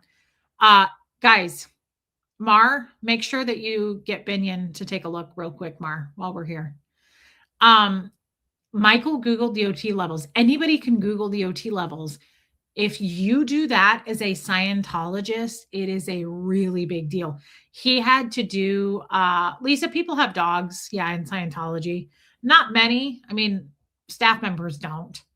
But, oh, really small, though. Did you know that you were a frosted mini-wheat with eyeballs? Of course you did, girl. He had to do lower conditions, and he had to do a major amends project is what they call it. An amends project is making up the damage for what you did to the group. And basically, if you look up the OT levels and you find out the data on the OT levels, you can get cancer and die. That's what LRH says. So it was a really big deal. Thank you, Martin. It was a really big deal, and he had confessed to it in a session. He got in so much trouble for that. He was in lower conditions for like close to a year. He had to scrub toilets. He was cleaning baseboards. He was taking out all the trash. He got in so much trouble for doing that. Who tattled on him? He tattled on himself. So they do sec checks on everybody. They do security checks on people around the clock. You're constantly put on the cans and you're asked, did you do anything? Did you look up any? Oh, wowie, girl. We have to stop the show for that. Really? Oh, unbelievable little bird. Really extra special little bird. Really small. Binion and his overbite are looking okay. Good. Okay. Make sure that he goes and checks out our Only Dogs page. Thank you for your super chat. Hey, Lisa Kelson. Kathy, welcome in. That's how guys, like so many people will ask this. Why didn't you just look so Liddy? Just Googling the OT levels, you get in huge trouble for that. If you Google anything against wishes and Scientology, Kathy, it's sore. I need to get it looked at, guys. I broke my tooth while I was in LA. Oh my God, Michelle Dry, I'm so excited for you. That's why you learn, guys. That's how they have you totally under control, because you don't want to look shit up. You're going to have to confess to it on the meter. They ask, you wouldn't believe the questions that they routinely ask. Have you talked to anyone outside of Scientology? Have you talked to a mental health professional? Have you talked to a lawyer? Have you talked to anyone in law enforcement? Have you looked anything up on the internet that you shouldn't have? Those are regular routine questions that they ask Scientologists around the clock. That is why Eric shut down and walked away from me, because he was going to get in really big trouble for that. So he did not engage anymore. Did I ever confess for watching the Aftermath show? I did not. I made it a point to never go on the cans again after I watched that. After I watched that show, I said to Jeff at the time, I said, there's no going back. I can never go back to the org and be put on the cans again. I will have to confess to that, and I will be in big, big trouble for that. And I never did. You're punished and shamed. You are shamed and humiliated for sure into obedience. Yes.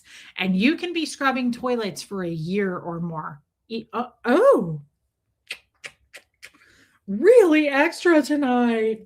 Oh, we love it a lot. We love your behavior all the time. You've never made a mistake in your life. Extra tiny. Yeah, guys. No.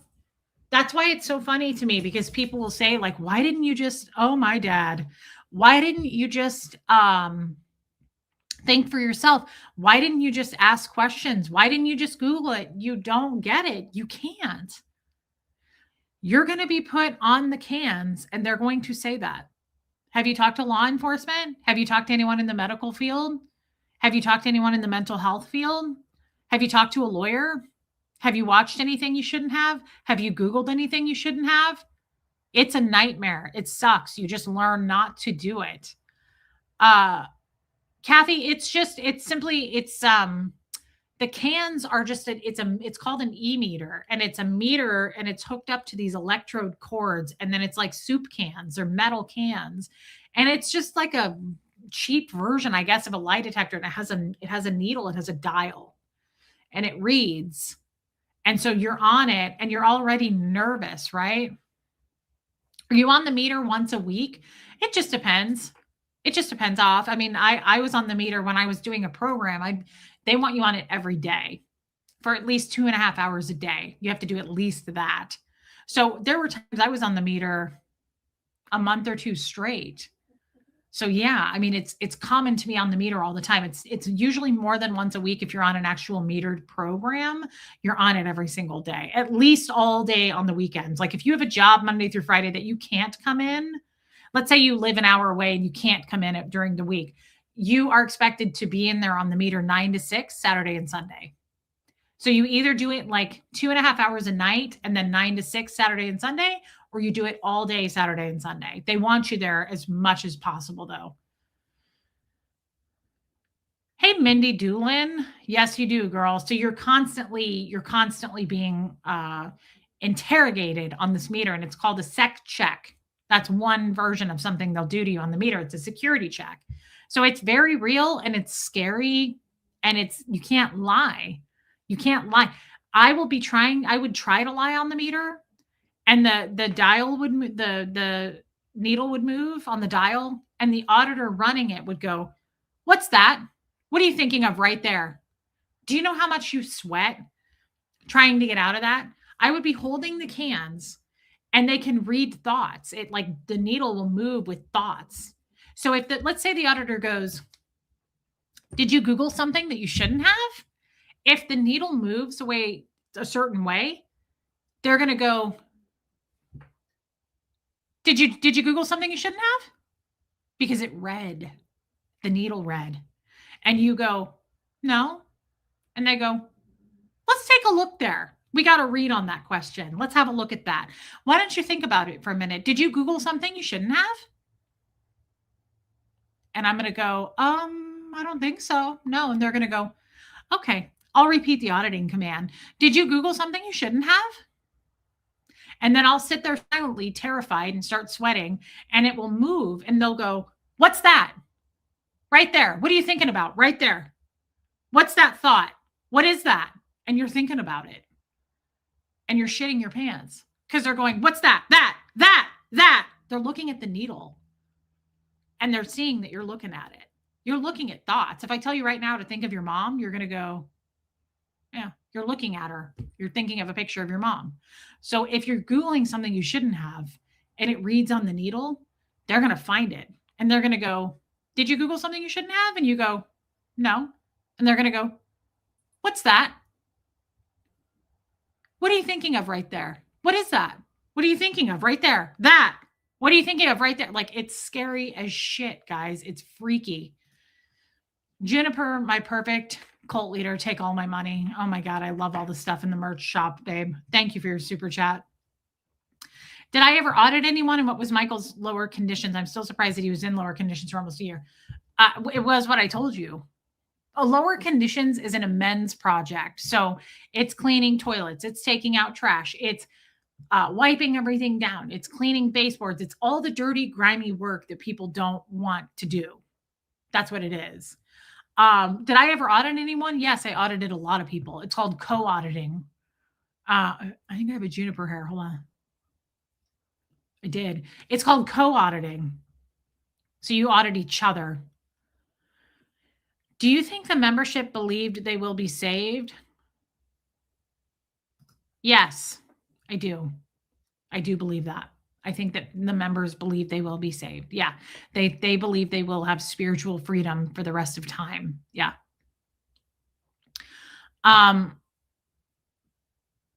Did I ever crap during auditing? No, but there were times they wouldn't let me use the bathroom. Like if we were in the middle of an auditing session and it was like something heavy and they were trying to get answers and I was like, "I got to go to the bathroom," they'd be like, "We'll take a break momentarily." And they would make me wait until you reach what's called a good point. You'd reach a point where it's okay to stop. It's scary. Did you think of anything you wouldn't want me to know? Yes. So Thursday Before 2 is a former Scientologist. That's a question too, guys. That is a real question on the meter the auditor will ask you. Did you think of anything you wouldn't want me to know? Think about that for a minute. Think about that for a minute. Think about that question and how much you're going to sweat your ass off sitting in a room with a question like that. You're sitting there being interrogated, and the auditor says to you, "Did you think of anything you wouldn't want me to know?" That's a regular question. I have been asked that question so many times. It is so then people get mad at me because I don't have any boundaries. Hello, there are no boundaries. You have to give up everything and anything. You have to tell them everything. They know everything about me, guys. Everything. Did you think of anything you wouldn't want me to know? That is a real question. What job is the elderly ill man charged to perform? I don't know what they had that guy doing. I have no idea what they had that guy doing. I'm sure they had him doing things that he could do. They're not going to have that guy on the floor cleaning toilets if he's in a wheelchair, but they definitely had him doing things. It's like being in a chronic police interrogation. It absolutely is. It's like having a cop in a room with a flashlight on your face going, "Where were you on the night of April 13th?" Like, it is, you're not leaving the room. The door is locked. You're never going to get out until you answer the question. You'll never be able to say, "I'm not comfortable answering that. That's a boundary for me. Sorry." That's why that guy said, "Where are you staying Friday night?" And I was like, "The DoubleTree." Boop, boop, boop. Like, just dump your information, Reese. I have no problem doing that because I'm so used to giving it up. I'm literally so used to, like, she's right. That is a common scenario. Did you think of something you wouldn't want me to know? Was there something there that that you don't want me to know about? Like, there is zero privacy in Scientology. You cannot keep anything to yourself. When I was married and on the cans, they'd be like, what sexual positions were you engaged in with your husband? And I would have to tell them, how many fingers were used? What were you thinking about when you were having sex? When I was pregnant, they interrogated the shit out of me because, hey, Riley's human. They don't want you having sex while you're pregnant. You are not allowed to have sex as a Scientologist if you're pregnant because it gives the baby engrams, which is like pain and unconsciousness in the womb that's recording. So you're not, like, I was interrogated for that. Guys, there are no boundaries. I can say anything and everything. And that's why many, many people come to my channel and go, "She's awful. She's vulgar. She's vile. She talks about her vagina." Like, you're right. I do. And I do it with a straight face. I don't mind talking about that. I'll talk about orgasms. I don't care. It doesn't bother me because I've been being asked those questions in a locked room since I was 6 years old. It means nothing to me. That's why I think it's so funny when people come here and go, "Can I ask you a personal question?" I'm like, there are no personal questions. Please ask me anything. That's why I think it's funny when people, "TMI, Reese." This channel must not be for you then, because TMI does not exist to me. I'm trying to work on it. I'm trying to get better. I'm not trying to piss people off. I'm not pushing boundaries intentionally. I'm not trying to trigger people. That's not my intent, but it's how I was raised. And you need to understand that. Do you feel like they treated the celebrities the same? Yes and no. Major celebrities like Tom Cruise gets his own auditing space. He gets his own course room. They kiss his ass. But like John Travolta, I believe John Travolta is a gay man. I think he's a homosexual man. And I think that he is afraid to come out. He can't be gay in Scientology. And they hold so much against him because they've interrogated him and they know everything about him. So yeah, he's gotten the same treatment as everybody else. They know all of his dirty secrets and he is trapped. He can't come out. I think it's really, really sad that he can't be just his natural state, which is a gay man. And there's nothing wrong with that. But he can't do it. He's not allowed to. They won't let him. So yeah, I think celebrities are treated the same as far as they know their secrets. They interrogate them. I think he's bi. He could be bi, Puka Vista, but either way, he's not allowed to be with men. And that's sad. It's just who he is. Like, I don't have a problem with that. So, Kirsty had a pretty bad Coke addiction for a long time. Yeah, I do too, Rain Virus. John Travolta's a really nice man. He's a very nice man. I feel sorry for him. I didn't know that about Kirstie Alley. But it's horrible that they can't be themselves. Hey, Liv's mom. So glad you left the dark world of Scientology and came to the real world. You are a shining light in my day. And I thank you for leaving that vocal. I love you. And I love that you've been with me forever. And I think you're so cute. I've seen you and I just think you're so damn cute. And I love you. I can't believe you're still with me. I just love that. Can celebs get ordered into lower conditions? That, I doubt it. I don't know. Let me put it this way. Good question, Martin. Tom Cruise, no fucking way. No way, no how is Tom Cruise, John Travolta going to be in lower conditions? I don't think. Lower on the scale celebs like Jenna and Bodie Elfman, maybe, right? Like who's the other one? The really cute girl. I can't think of her name. She's also a singer. They can, but it's more gentle, depends on what they did. Yeah, Thursday before too, I would agree on that. Like, I don't see Tom Cruise ever being put into lower conditions. They really worship him. But Juliette Lewis, who I was trying to think of, maybe someone like that. Yeah, I'm sure she could be for sure, but not someone huge like Cruise, Tom Cruise. No way. I wouldn't. I no, no. Um, Guys, we need to do these talks more, and I'm glad, so glad that we did. I am going to hop off because I'm going to be on the lifeboat in 45 minutes. And oh, you saw Jenna Elfman at Publix once? Interesting, Kim is Blue. She seems like a nice person. I don't know anything about her. I'm going to be over on the lifeboat in 45 minutes, and Tommy's going to do an interview. They raked Leah over the coals. Was Lisa Presley practicing before her death? Kathy, I don't know the answer to that, but someone in the chat will know the answer to that. I don't know. I don't know a lot of current Scientology stuff or like celebrity Scientology stuff. That's why I can't do my channel on that kind of thing, but I can speak to me and just like the few things I know outside of my life. Okay. See, they said no, she wasn't. Guys, I want to say thank you for your time tonight. I'm sorry I wasted the first hour just jacking around, but we will do another stream tomorrow. If you're cool with it, I need to keep unpacking the Scientology stuff.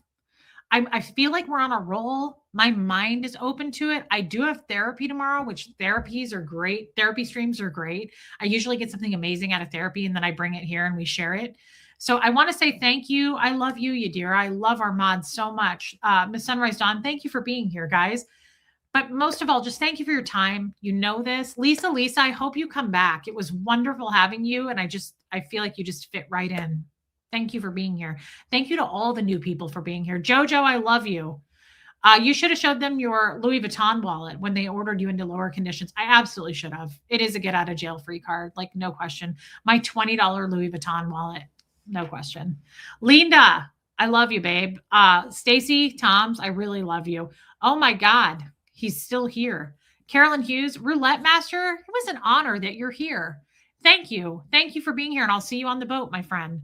Love you, Diana H. Love you, Jojo. Lisa, I mean it. I hope you come back. We got some new people, and I'm grateful for all of them.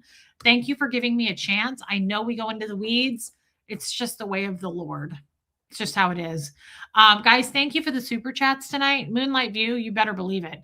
Thank you for your time. Thank you for being members. Thank you for gifting memberships, all of those things. I mean it. It helps me so much. It helps me in Huxley. So thank you. I truly mean that. It's not something you have to do, and you do it. I appreciate it so much. Mods, thank you for protecting us and being here. Love you, Joe Virus. Tell Rain I love her. And I'll see some of you, many of you, hopefully, over on the boat. I look forward to those. I like Tommy's interview style. So I'm going to go feed Gert, and then I'll hop back on for the boat stream. Misbehaving, please. Mama said not to, but I did it anyway. Misbehaving. I wash my hands to keep away from Satan. You're welcome. Love you, Rain. All right, guys, I will see you in 45 minutes for those who are going to join. For those that don't come to the boat, I'll see you tomorrow. I'll be here in the afternoon. I'll be here all week, in fact. Not going anywhere. It's kind of sad. Never leaving the house again, actually, after what happened to me. I'm cursed by the Louis Vuitton wallet. Sarasota Blend, I love you. Love you, Southie girl. All right, guys, here comes Fred. Thank you again. I'll see you either tomorrow or tonight. Either way, you're going to see me. Love you guys.